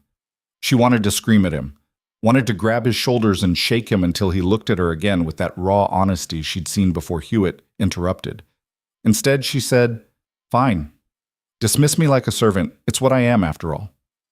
She made it 3 steps toward the door before Marcus spoke. Wait, there's something else. His voice was strange. When we questioned Vane before he died, he said something about Leora, about her father. Every muscle in Leora's body locked. What about him? He said Thomas Vale wasn't investigating grain shortages. He was investigating something bigger, something that got him killed before he could report what he'd found. Marcus pulled out a folded piece of parchment. We found this sewn into the lining of Vane's jacket. It's dated 3 years ago. Addressed to the king. Aldrich took the letter, his face going pale as he read. No, that's not possible. What? Leora crossed to him, snatching the letter. The words blurred as she read them, her hands shaking. Your Majesty, I write this in the desperate hope it reaches you before I'm silenced. I've uncovered evidence of a conspiracy within the palace itself. Tax fraud on a massive scale, coordinated across multiple provinces. But the trail doesn't end with the provincial lords. It leads to the capital, to someone in your inner circle. I have names, proof. But Lord Vane has discovered my investigation. I fear I have days, perhaps hours, before... The letter ended there, unfinished, her father's last words lost to time and murder. He was trying to expose the architect, Leora whispered. 3 years ago, he almost succeeded. And they killed him for it. Aldrich's voice was hollow. Your father died trying to save this kingdom, and I never knew. The window exploded inward in a shower of glass and flame. Leora hit the ground hard, Aldrich's body covering hers as chaos erupted. More explosions rocked the chamber, the walls shaking, the air filling with smoke and screaming. Through the ringing in her ears, Leora heard Marcus shouting orders, the clash of steel, running footsteps. Aldrich pulled her up, his face streaked with soot, blood trickling from a cut above his eye. Move now! He dragged her toward a hidden panel in the wall, another escape route, another secret passage. Behind them, figures poured through the shattered window, assassins dressed in black, their faces covered, their movements coordinated and lethal. Marcus met them with his blade drawn, buying precious seconds. Go, I'll hold them. Aldrich hesitated for one agonizing heartbeat. Then he shoved Leora into the passage and followed, slamming the panel shut behind them. They ran through darkness, the sounds of battle fading behind them. Aldrich's hand never left hers, pulling her forward when she stumbled, his breathing harsh and fast. Where are we going? Leora gasped. Somewhere safe, somewhere I should have taken you from the beginning. His voice was ragged with fury and fear. I underestimated them. I thought we had time. I was wrong. They burst out into a hidden stable, where horses already stood saddled and ready. Aldrich lifted her onto one, then mounted his own. What about Marcus? What about my family? Marcus can handle himself, and your family is surrounded by guards I personally selected. They're safer than we are right now. Aldrich's gray eyes found hers in the dim light. But you and I, we're the primary targets. As long as we're in the palace, everyone around us is in danger. So we run? We hunt. His expression turned fierce. The architect just made a critical mistake. They showed their hand, revealed they have resources inside the palace. That narrows the list of suspects considerably. Leora understood immediately. Only someone with access to the king's schedule would know we'd be in your chambers tonight. Only someone with authority could coordinate an attack of that scale. Exactly. We're looking for someone on my council, someone I've trusted for years. Aldrich's hands tightened on his reins. And we're going to find them before they can kill anyone else. They rode out into the night, leaving the burning palace behind. But this time, Leora wasn't running toward justice. She was running toward war. The horses thundered through the capital's dark streets, their hooves striking cobblestones like war drums.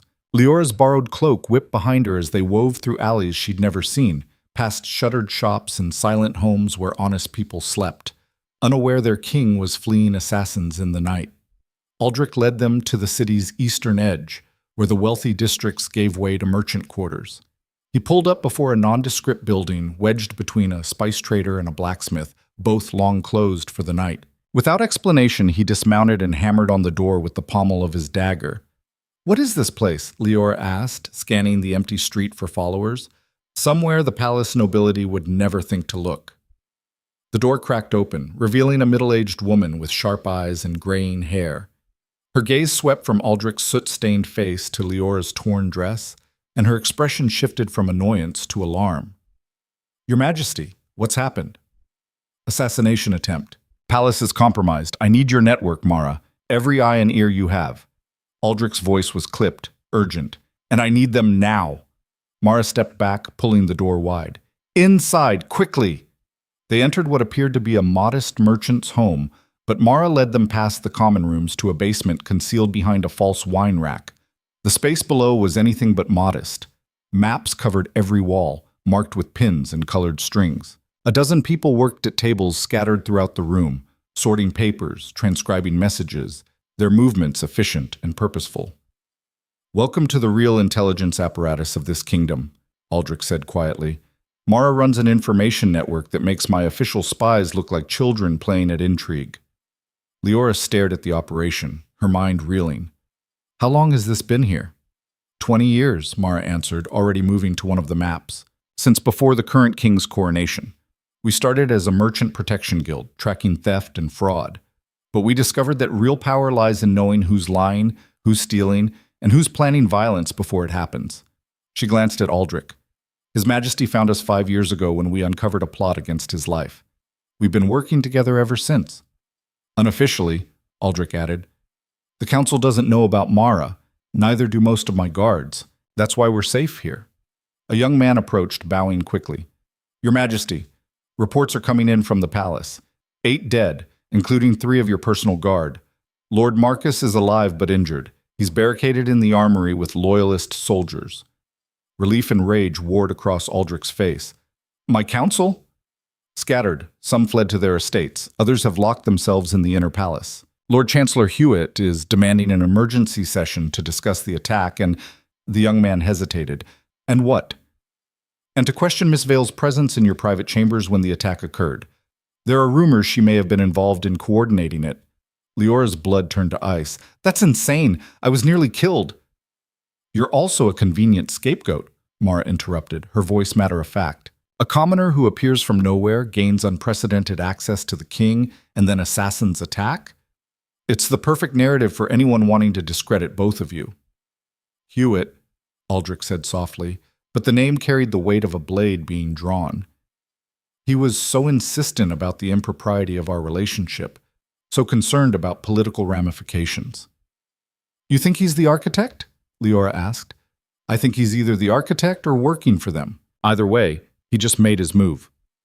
Aldrich turned to Mara. "I need everything you have on Hewitt. Financial records, personal connections, travel history for the past 5 years. And I need it cross-referenced with everyone else on my council. That will take hours. You have 2. After that, we're going back to the palace, and I'm burning out this rot, whether the council likes it or not." Mara's eyes gleamed. "Finally, I've been waiting years for you to stop playing by their rules." She snapped orders to her people, and the room erupted into controlled chaos. Aldrich pulled Leora aside, into a quieter corner where maps of the western provinces covered the walls. "I need you to think. Your father's letter mentioned he had proof, names, but we never found anything in Vane's archives except that ledger. Because Vane wasn't the one my father was reporting to." Leora's mind raced through the fragments of memory. Conversations overheard in the manor, whispered rumors among servants. The letter was addressed to the king, to your father. What if he received it? Then he ignored it, or buried it. Aldrich's jaw tightened. He was good at that, burying inconvenient truths. Where would he have kept sensitive correspondence? Official channels? No, my father trusted no one. If he'd received something that explosive— Aldrich stopped, his eyes widening. "His private study, the one that was sealed after his death. I've never opened it, never had reason to." "You think the proof is still there?" "I think if your father managed to send evidence before he died, and if my father received it but did nothing, then yes. It could be sitting in a locked room gathering dust while the kingdom fell apart around it." Fury darkened his features. "Which would be perfectly on brand for the man who let his wife die rather than admit he was wrong." Before Leora could respond, Mara called out, "Your Majesty, you need to see this." They hurried to where she stood over a table covered in financial documents. "These are Hewitt's banking records for the past decade. Officially, his wealth comes from family estates and his chancellor's salary. Both legitimate sources." "But," Aldrich prompted, "but his spending far exceeds his income. New estates purchased in his wife's name, expensive gifts to influential lords, donations to causes that happen to align with kingdom policies he opposed." Mara's finger traced a pattern across the papers. "Someone has been funding him, generously, and they've been very careful to hide the source." "Can you trace it?" "I have people working on it now, but there's something else." She pulled out a separate document, this one covered in coded notations. We intercepted a message 3 days ago, before Vane's arrest. It was addressed to A and warned of potential exposure. We couldn't decrypt it fully, but we got enough. Leora leaned closer, reading the fragments that had been decoded. Asset compromised, servant becoming problem, recommend elimination before capital exposure. They knew, she whispered. Someone knew I'd found the ledger, knew I was dangerous. More than that. Aldrich's voice had gone deadly quiet. This message predates our arrival at the palace, which means someone was watching Vane's estate. Someone knew you were searching his archives before we even left. The implications crashed down like a collapsing building. The stranger in the archives, the one who was hunting me before I found you. You said you thought I was working for Vane, but what if there was someone else there that night? Someone who arrived before me who saw you steal the ledger and then left to report back while I was busy talking to you? Leora's hands clenched. We have to get back to the palace. If there's proof in your father's study, then we need an army to retrieve it, because the moment we show our faces, whoever sent those assassins will finish the job. Aldrich turned to Mara. How many people do you have who can fight? This is an intelligence network, not a military force. That wasn't my question. Mara's smile was sharp. 80, maybe 100 if we pull in everyone. But they're merchants, dock workers, street informants, not trained soldiers. Soldiers can be bought. Loyalty can't. Aldrich's gaze swept the room. I need volunteers, people willing to help me take back my palace and expose the corruption that's been bleeding this kingdom dry. I can't promise safety. I can't even promise victory. But I can promise that if we succeed, things will change. The room had gone silent, everyone turning to watch their king make his pitch to a basement full of commoners and spies. What's in it for us? Someone called out. Besides the risk of execution for treason? Fair question. Aldrich's voice carried across the space. Here's what I'm offering. First, anyone who helps me tonight gets a pardon for any past crimes except murder. Clean slate. Second, I'm establishing a new investigative body. Official, funded, with real authority. Mara will lead it, and it will be staffed by people who've proven they can find truth in shadows. He paused, letting that sink in. Third, and most important, I'm changing the laws that let nobles escape justice while commoners hang for stealing bread. No more separate courts for different classes. No more buying your way out of consequences. One law, applied equally. That's my offer. The silence stretched. Then someone started clapping. Others joined in, the sound building until the entire room erupted in noise. Mara raised her hands for quiet. You heard him. Everyone who's willing, gear up. We move in 1 hour. The rest of you, keep working the information networks. I want to know every move the council makes. As people scattered to prepare, Leora pulled Aldrich aside. You just promised to overturn the entire social structure. Yes. The noble houses will revolt. Probably. You could lose your throne. Then I'll lose it fighting for something that matters. His eyes found hers, fierce and certain. I'm done being the kind of king who lets good people suffer because it's politically convenient. If that costs me the crown, so be it. The raw conviction in his voice made something crack open in Leora's chest. This man, this king, was willing to burn his entire world down rather than compromise on justice. It was terrifying and magnificent and completely insane. You're going to get yourself killed, she said softly. Probably, but not tonight. He touched her face, his palm warm against her cheek. Tonight, we win. And then tomorrow, we'll worry about the consequences. The hour passed in a blur of preparation. Mara's network transformed from information gatherers to an improvised strike force. They armed themselves with whatever weapons were available.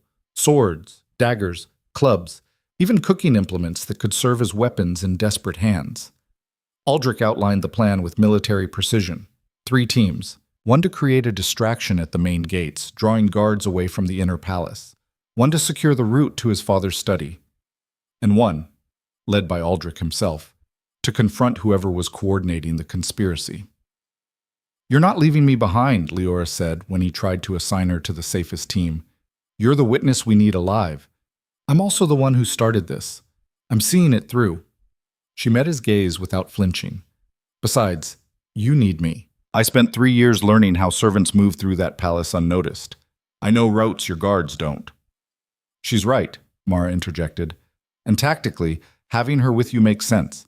If anyone challenges your authority, she's living proof of the corruption you're fighting. Aldrich looked like he wanted to argue.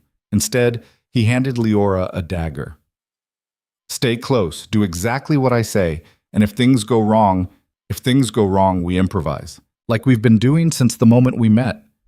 His smile was quick and sharp. Fair enough. They moved through the capital like ghosts, using back alleys and hidden routes. Mara's people knew every shadow, every shortcut. By the time they reached the palace, dawn was just beginning to break. The distraction team struck first. Fire erupted near the main barracks. Not enough to cause real damage, but enough to pull guards away from their posts. Shouts echoed across the grounds as soldiers rushed to contain what they thought was an accident.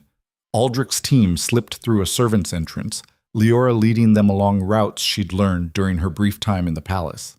They encountered minimal resistance. Most of the guards were either responding to the fire or had been pulled into defensive positions around the council chambers. The passages to the sealed royal study were dusty with disuse. Aldrich broke the official seal without hesitation, the wax crumbling under his hands. The door swung open to reveal a chamber frozen in time. His father's desk sat exactly as it had been left, papers still scattered across its surface. Bookshelves lined the walls, and a portrait of the late king stared down at them with cold, judgmental eyes. Where would he have hidden it? Leora asked, already moving to search. Somewhere secure, somewhere only he could access. Aldrich moved to this portrait, running his hands along the frame. Something clicked, and the painting swung forward, revealing a hidden compartment. Inside was a metal box, locked and sealed. Aldrich smashed the lock with his sword pommel, and the lid fell open. Documents spilled out. Letters, financial records, and sitting on top, dated 3 years ago, a report in her father's handwriting. Leora's hand shook as she lifted it. The words blurred through her tears. Your Majesty, I write with evidence of conspiracy that reaches into the palace itself. The true architect of the Western Province's corruption is not Lord Vane, though he is complicit. It is Lord Chancellor Hewitt. I have documented payments from him to 17 provincial lords. I have witnessed testimony of his coordination of tax fraud. I have proof he has been systematically diverting crown resources to build a parallel power structure that answers only to him. He is planning something larger. I don't know what, but I fear for the kingdom if he succeeds. I beg you to investigate, to act, before it's too late. Respectfully, Thomas Vale. The signature was followed by a list of evidence, names, dates, accounts, everything needed to destroy Hewitt's network. Your father received this, Leora whispered. He knew, and he did nothing, because investigating his own chancellor would have required admitting he'd appointed a traitor, would have meant acknowledging his judgment was flawed. Aldrich's voice was hollow. So he locked it away and let your father die. Let Vane continue. Let the corruption spread. But we have it now. Leora clutched the papers like a lifeline. This is everything we need. Footsteps echoed in the corridor outside. Aldrich's sword was in his hand instantly, but it was Mara who appeared, her face grim. We have a problem. Hewitt has called an emergency council session. He's declaring you unfit to rule, citing the attack as evidence you've lost control. He's calling for a regency until... She stopped. Until you can be properly evaluated. A coup, Aldrich said flatly. He's using the chaos to seize power legally. Half the council is supporting him. They're scared. The attack convinced them you can't protect them. Then we show them who they should really be afraid of. Aldrich gathered the documents from the hidden compartment. How many people do we have inside the palace now? 40? Maybe 50. But Hewitt has 200 guards loyal to him. He has 200 guards who think they're protecting the kingdom from instability. Aldrich's eyes gleamed. Let's show them what real instability looks like. They made their way to the council chambers through secret passages, emerging in the gallery that overlooked the main floor. Below, the council was in session, and Hewitt stood at the head of the table where Aldrich should have been sitting. The king has abandoned his duties, Hewitt was saying, his voice carrying across the chamber. He endangered this realm by bringing a commoner conspirator into his confidence. The attack on his chambers was the inevitable result of his poor judgment. "That's a lie!" Lady Cordelia's voice rang out. Leora Vale risked her life to expose Vane. Leora Vale is a servant with delusions of importance. She provided documents that could easily have been forged, documents that conveniently implicated Lord Vane while ignoring more significant corruption. "What corruption?" someone demanded. "The corruption of a king who would tear down our social order for a pretty face and a sob story." Hewitt's gaze swept the room. "I propose we invoke the Regency Clause. For the good of the realm." You can't," Lord Pembroke protested. "That requires proof of incapacity. The king fled the palace in the night with a wanted criminal. He's coordinating with unknown elements to undermine this council's authority. If that's not evidence of compromised judgment, what is?" The murmur of agreement that followed made Leora's stomach turn. They were actually considering it. Aldrich stepped forward, into the light where everyone could see him. "You're right about one thing, Hewitt. My judgment has been compromised, but not in the way you think." Every head swiveled toward the gallery. Gasps echoed through the chamber. "Your Majesty." Hewitt's face had gone pale. "We thought you were dead? Is that what you were hoping?" Aldrich's voice was cold iron. "Sorry to disappoint, but I've been very much alive and very busy, finding proof of the real conspiracy threatening this kingdom." He descended the gallery stairs, and Mara's people emerged from the shadows, surrounding the chamber. The council guards tensed, but they were outnumbered and clearly uncertain who to protect. "This council is dissolved," Aldrich declared, "effective immediately. You will all be investigated for potential corruption and complicity in treason." "You can't do that."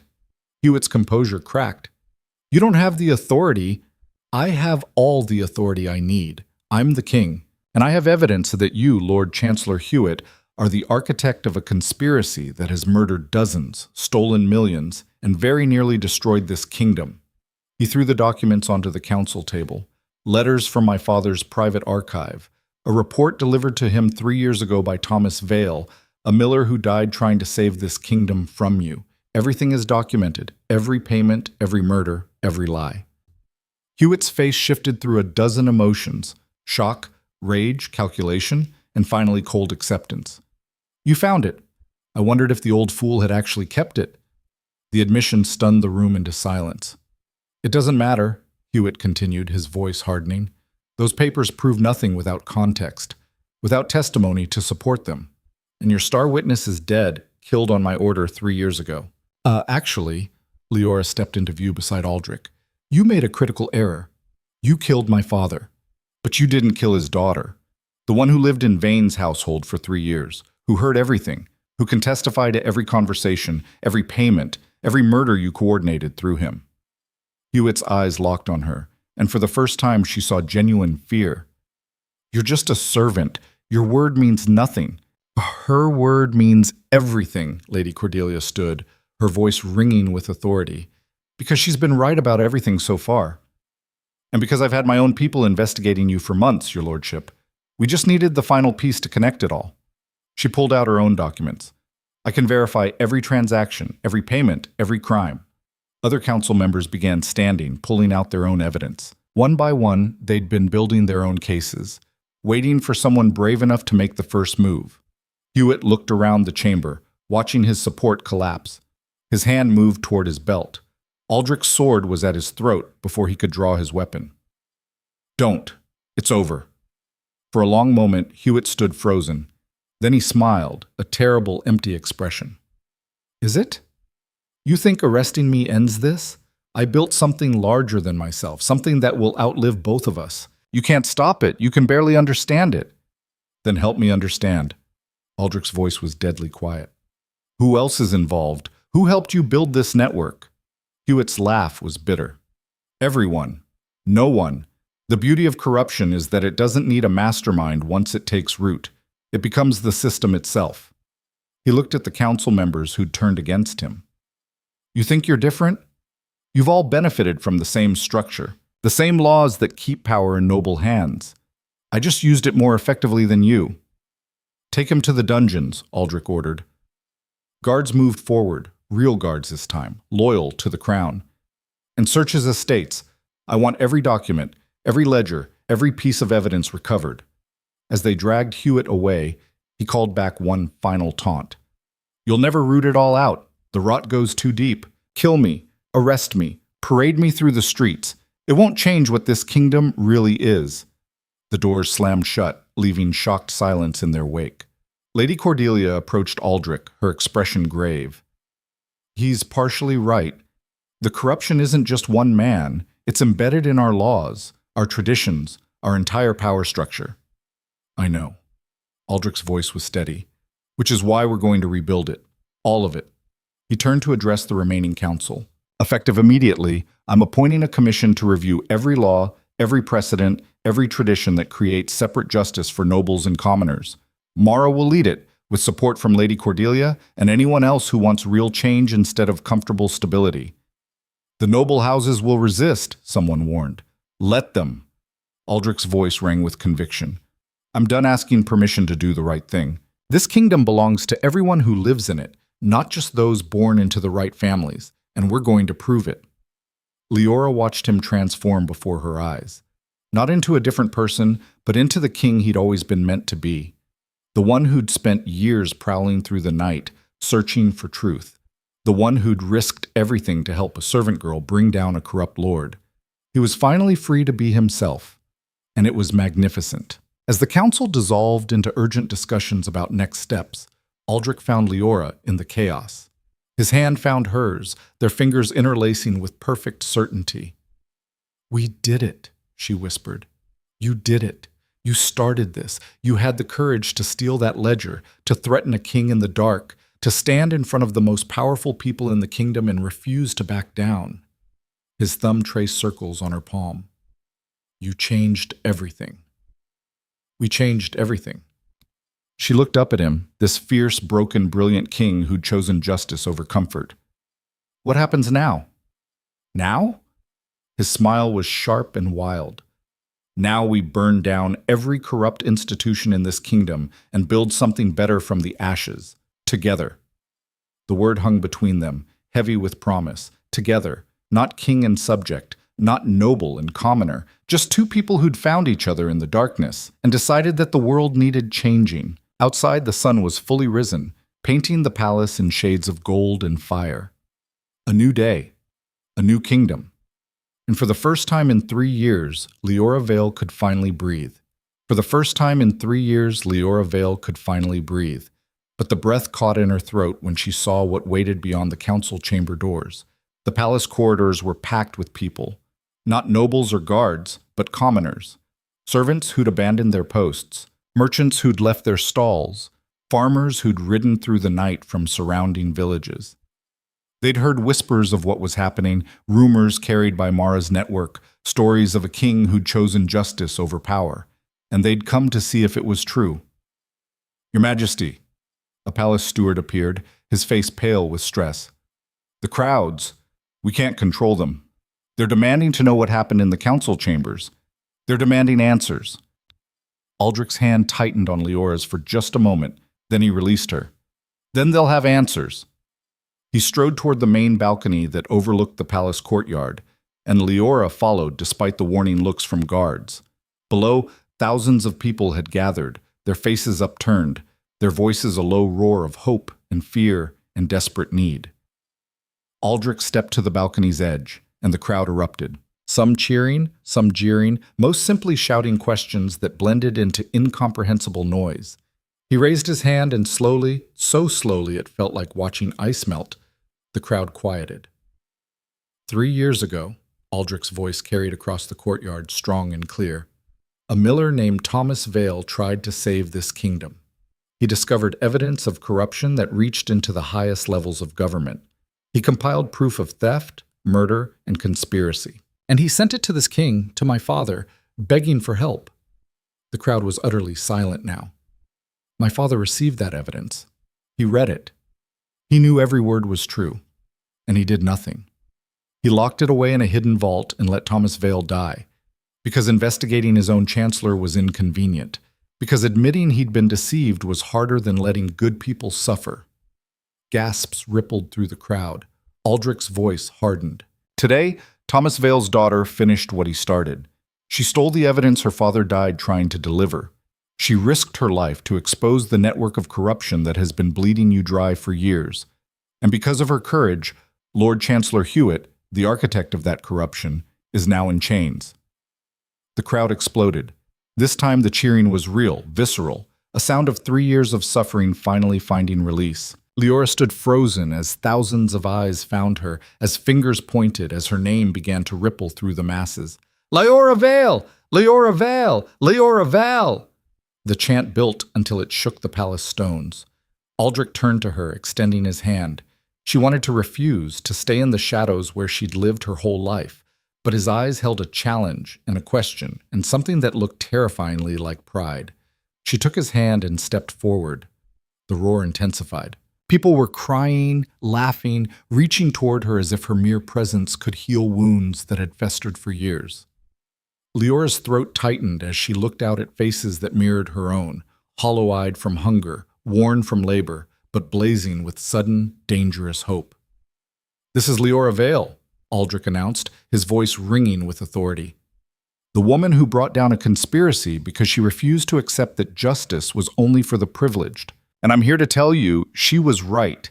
The system that protected corrupt lords while punishing starving children for stealing bread? It ends today." More cheers, but Aldrich raised his hand for silence.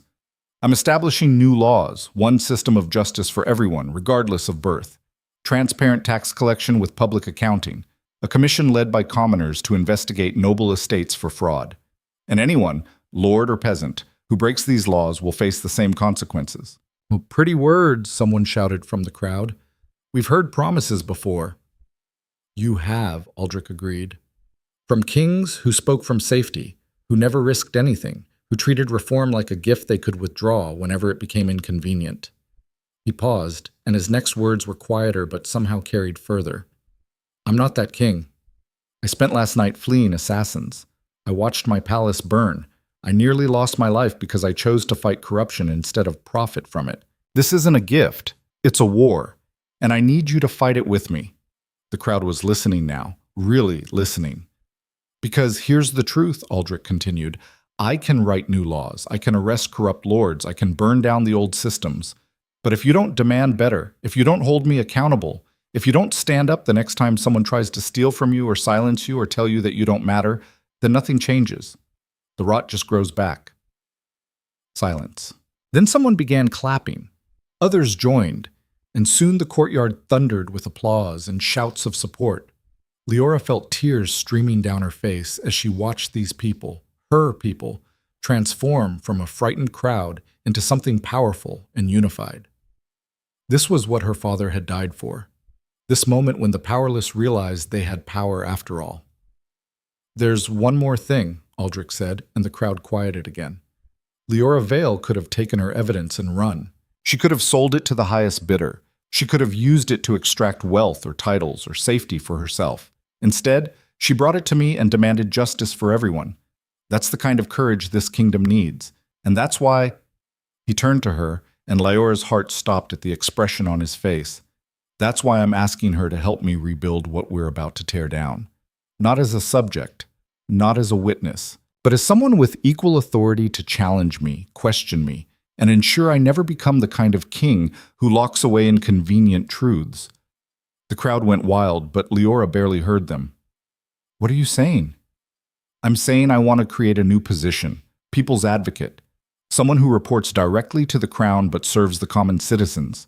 Someone who can investigate abuses of power and bring them to light without needing noble backing or royal permission." His gray eyes held hers. "Someone who's already proven she can stand in front of the most powerful people in the kingdom and refuse to bow." "You want me to be your check on corruption? Your conscience?" "I want you to be the voice for people who've never had one. And I want you to have the power to burn down anything, including me, if it becomes necessary." He said it loudly enough for the crowd to hear, and their cheers intensified. Leora's mind spun. This was more than she'd imagined, more than justice for her father. This was a chance to reshape the entire kingdom. "What if I abuse that power?" she asked quietly. "Then someone will need to stop you." That's how it should work. Accountability, not blind trust. His smile was rueful. I'm offering you a job that will make you the most hated woman among the nobility and probably get you killed within a year. Any interest? The old Leora, the one who'd scrubbed floors and kept her head down, would have refused. Would have said it was too dangerous, too impossible, too far beyond her station. But that Leora had died the night she stole from Vane's archives. I accept, she said, on one condition. Name it. My first investigation is you. Your finances, your appointments, your decisions, everything. If we're doing this, we're doing it right. No exceptions for friendship or, she stopped, her cheeks flushing, or whatever this is between us. Aldrich's voice was soft enough that only she could hear. Agreed. Though I should warn you, you're going to be very bored investigating my finances. I'm absurdly careful about that particular temptation. We'll see. He turned back to the crowd. She's accepted. Leora Vale is now the kingdom's first people's advocate, with full authority to investigate anyone suspected of corruption or abuse of power, including me. The reaction was deafening. People surged forward, and guards had to form barriers to prevent the crowd from storming the balcony. Leora saw faces she recognized from her valley, from villages she'd passed through, all of them transformed by hope. As they retreated inside, Marcus appeared, his arm in a sling but his eyes sharp. Well, that was quite the performance. The nobles are losing their minds. Half of them are demanding you revoke the announcement. The other half are fleeing to their estates. Good. Let them run. Makes it easier to identify who's guilty. Aldrich's expression turned serious. How bad were the casualties? 8 dead in the initial attack, 12 wounded. We've arrested 3 of Hewitt's personal guards who survived the assault. They're talking. Marcus's jaw tightened. Hewitt had contingency plans, safe houses across the kingdom, hidden wealth, a network of supporters who've been positioned for years. Then we root them out, all of them. Aldrich looked at Leora. Your first assignment as people's advocate. I want you to lead the investigation into Hewitt's network. Full authority to question anyone, search anywhere, follow any lead. Even if it leads to people you trust? Especially then. Trust is the most dangerous blindness. Over the following weeks, Leora discovered that Aldrich hadn't been exaggerating about making her the most hated woman among the nobility. She moved through noble estates with teams of investigators, examining records, questioning servants, following trails of gold that had been hidden for decades. And everywhere she went, she faced contempt, threats, and occasionally outright violence.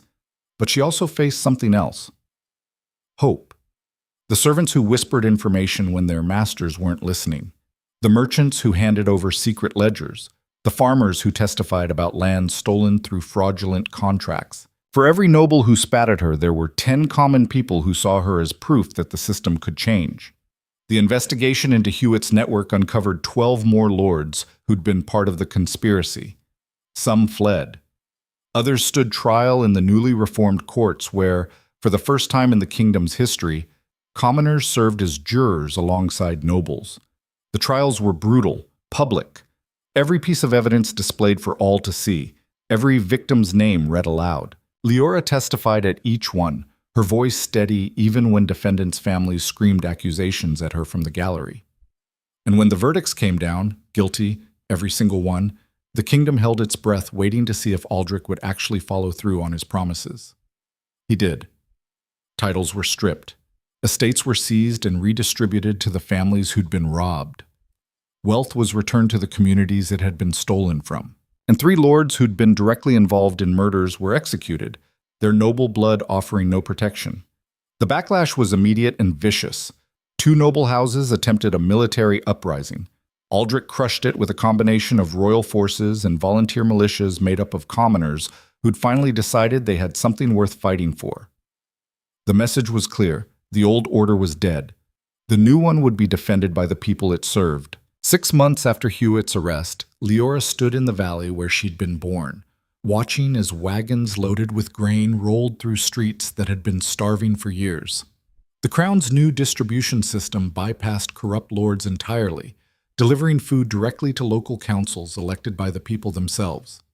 Emma ran up to her, healthier now, her cheeks filled out, her eyes bright. Leora, Mother says you need to come home for dinner. She's made enough food to feed everyone. Everyone turned out to be half the village. They'd gathered in the small cottage that had been expanded with crown funds, transformed from a place of suffering into something that felt like hope. Her mother moved through the crowd with steady steps, her lungs healed, her smile genuine. Thomas, now apprenticed to a royal architect, cornered Leora with a serious expression. The kids at school say you're going to be queen, that the king is in love with you. Leora choked on her wine. The kids at school need better gossip sources. So he's not in love with you? She thought of the late nights in the palace library, reviewing evidence together. The way Aldrich's hand found hers when he thought no one was watching. The kiss they'd shared after the final trial verdict, fierce and desperate, and interrupted by Marcus clearing his throat loudly. It's complicated, she said finally. That means yes.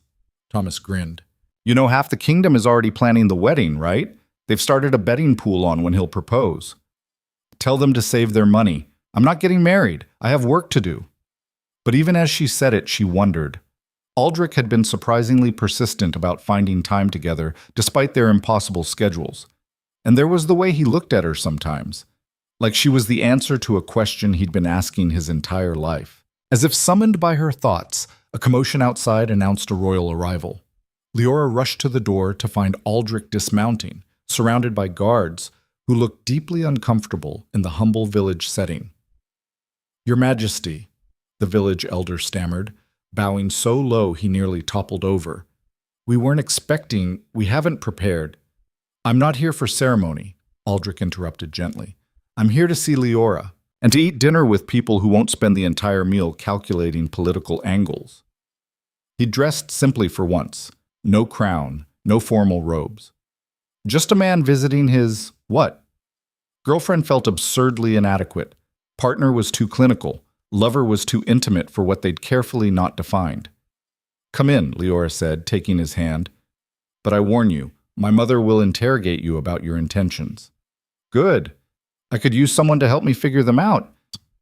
Dinner was chaotic and loud and perfect. Aldrich sat between Leora and her mother, fielding questions about everything from kingdom finances to whether he actually slept in a bed made of gold. He answered each question with surprising patience, and slowly the villagers relaxed enough to treat him like a person rather than a monarch. After the meal, Leora and Aldrich walked to the hill overlooking the valley.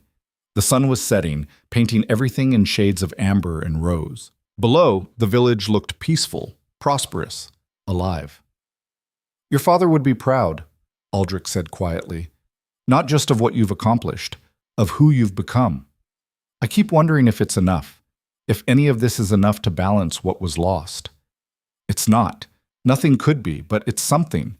And sometimes something is all we can build from ashes. They stood in silence, watching the valley darken. Then Aldrich turned to her, his expression nervous in a way she'd never seen from him. I need to tell you something. And I need you to listen before you respond, because if I don't say this now, I'm going to lose my courage.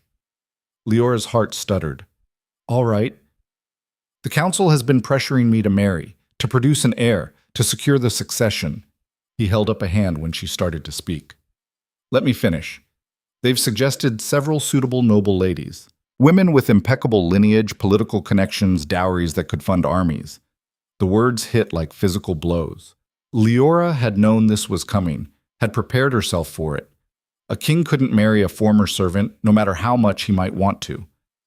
I understand, she managed. You have responsibilities. I told them no, all of them, every single suggestion. She blinked. What? Because the only person I want to marry is standing in front of me. The woman who threatened me in the dark, who stood in front of a hostile council and refused to back down, who spent 6 months investigating my kingdom with more integrity than any noble I've ever met. His hands found hers, the woman I fell in love with somewhere between the archives and this moment. Leora's world tilted. Aldrich, I know all the reasons it's impossible. I know the nobility will revolt. I know it breaks every precedent. I know your life will become infinitely more dangerous and complicated. His voice dropped to a whisper. But I also know that the only future worth building is one where you're beside me. Not behind me, Not serving me, but equal. My partner in everything. Tears streamed down Leora's face. You're asking me to be queen. I'm asking you to marry me. The queen part is unfortunately mandatory, but we can make it whatever we want, rewrite the rules, create something new. His thumb brushed her tears away. You've already changed a kingdom. Want to try changing what it means to wear a crown?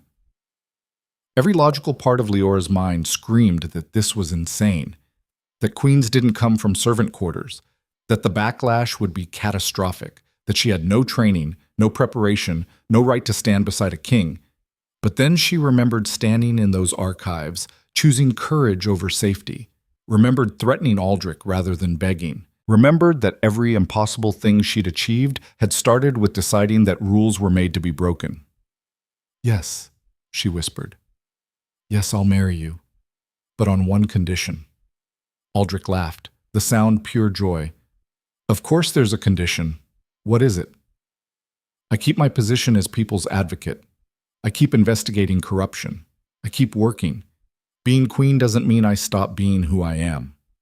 I wouldn't want you any other way. He pulled her close, his forehead resting against hers. You're going to be the most terrifying queen this kingdom has ever seen. I can't wait to watch you work. Their kiss tasted like hope and revolution, and the future they'd build together from the ruins of what came before. When they finally pulled apart, the first stars were emerging, bright against the darkening sky. The council is going to lose their minds, Leora said, laughing despite herself. Let them. We've already proven we're better at breaking things than they are at protecting them. Aldrich's expression turned serious. This won't be easy. There will be people who try to undermine you, who question your worth, who make every day a battle. I'm aware. I've been fighting that battle for 6 months already, and you'll fight it for the rest of your life, as my wife, as queen, as the woman who proved that courage matters more than birthright. His hand found hers again, their fingers interlacing with perfect certainty. Think you can handle it? Leora looked out at the valley below, at the village where her father had died trying to save people who'd been forgotten. She thought of the ledger she'd stolen, the king she'd threatened, the kingdom she'd helped transform, and she thought of all the battles still ahead, all the corruption still to root out, all the people still waiting for someone to fight for them. I can handle it, she said. We can handle it, together. The word hung between them, heavy with promise and possibility. Together. The announcement of their engagement sent shockwaves through the kingdom. Half the noble houses declared it an abomination. The other half rushed to send congratulations, calculating how to position themselves in the new order. The common people erupted in celebration, seeing it as final proof that the old hierarchies were truly dead. The wedding took place 3 months later, in the same courtyard where Aldrich had first announced Leora's appointment. Thousands gathered to witness a ceremony that broke every tradition. No noble procession, no exchange of property, just a man and a woman standing before their people, promising to serve the kingdom together. Leora wore a dress woven by women from her valley, simple and beautiful. Aldrich wore his formal robes but left the crown on a cushion beside him. He'd wear it for the ceremony, but he wanted everyone to see him as a man first, a king second. As they exchanged vows, Leora looked out at the crowd and saw faces from every corner of the kingdom. Nobles who'd embraced reform, commoners who'd testified at trials, merchants who'd opened their books, farmers who'd reclaimed stolen lands. Her mother and siblings in the front row, beaming with pride. Marcus standing at attention, his expression carefully neutral, but his eyes suspiciously bright. And when Aldrich placed the queen's crown on her head, a new one, forged specifically for her, bearing symbols of justice and courage rather than lineage, Leora felt the weight of it settle on her shoulders like both a burden and a gift. People of this kingdom, Aldrich announced, his voice ringing across the courtyard. I present to you Queen Leora Thorne, the woman who proved that the bravest voices can change a kingdom, the woman who will ensure we never forget that power serves people, not the other way around. The roar that followed shook the palace foundations. Leora stood beside her husband, her king, her partner in revolution, and for the first time in her life, she didn't try to make herself smaller or quieter or invisible. She stood tall, she met their eyes, and she smiled. Because 3 years ago, she'd been a servant girl living in shadows, afraid and powerless, and convinced she'd never matter. Now she wore a crown, led investigations that toppled corrupt lords, held the ear of a king who'd proven he valued justice over comfort. And tomorrow, she'd wake up and continue the work her father had died for. She'd fight corruption. She'd challenge power. She'd stand for the people who'd never had someone stand for them before. Not because she was queen, because she was Leora Vale, the girl who'd threatened a king in the darkness and lived to help him burn down an empire of lies. Some stories end with happily ever after. This one ended with a promise. The kingdom would be better, not perfect. Perfection was a fantasy. But better, more just, more accountable. Because two people who'd met in the shadows had decided that courage mattered more than precedent, that justice mattered more than stability, and that the only crown worth wearing was one that served the powerless instead of the powerful. Years later, historians would debate whether Queen Leora's reforms truly transformed the kingdom or simply delayed inevitable collapse. But the people who lived through those changes, the farmers who reclaimed their lands, the servants who testified against abusive masters, the children who grew up in a system that valued merit over birth, they knew the truth. The girl who'd stolen evidence in the night had stolen something else too, the future. And she'd given it back to the people who'd been robbed of it for far too long. That night, after the celebrations had ended and the crowds had dispersed, Leora and Aldrich stood on the same balcony where they'd first addressed the kingdom together. The city sprawled below them, lit by 1,000 lanterns, alive with hope. "Any regrets?" Aldrich asked, his arm around her waist. Leora thought of the assassination attempts she'd survived, the nobles who still spat when she passed, the endless work that stretched ahead. She thought of the battles won and the battles still to fight. "Not one," she said. "You? Only that I didn't find you sooner. Think of all the time we wasted before you threatened me in those archives." She laughed, the sound free and genuine. "You know what terrifies me most? Sometimes I wonder what would have happened if I'd been too afraid that night, if I'd stayed hidden, if I'd let you walk away. But you didn't. You chose courage, and that choice changed everything." "We changed everything," she corrected. "You could have arrested me, could have taken the evidence and left me behind, could have been the kind of king who used people instead of trusting them. I'm still that king sometimes. That's why I need you, to remind me when I'm being an arrogant fool who thinks his intentions justify his methods." "Oh, I'll remind you, loudly, in front of people. It's basically my job now." Aldrich smiled, pulling her closer. "Best decision I ever made, creating that position." They stood together in the darkness, watching their kingdom sleep. Tomorrow would bring new challenges. Corrupt officials to root out, laws to reform, people to serve. The work would never truly be finished, but tonight, for just this moment, they could stand in the darkness and remember where they'd begun. A servant and a king. A thief and a hunter. Two people who'd found each other in the shadows and decided that the world needed changing. And changed it. One stolen ledger, one threatened king, one impossible partnership at a time. The story of Leora Vale, the servant who became queen, would be told for generations. Some would call it a fairy tale. Others would call it revolution. A few would call it the beginning of the end of the old order. But those who truly understood, the ones who'd fought beside her, who'd testified at trials, who'd watched a broken system finally held accountable, they knew the real story. It wasn't about a crown or a title or even love, though all of those mattered. It was about a girl who refused to stay invisible, who saw injustice and couldn't look away, who risked everything for a truth that no one else was brave enough to speak. And in the end, that was enough. More than enough. It was everything.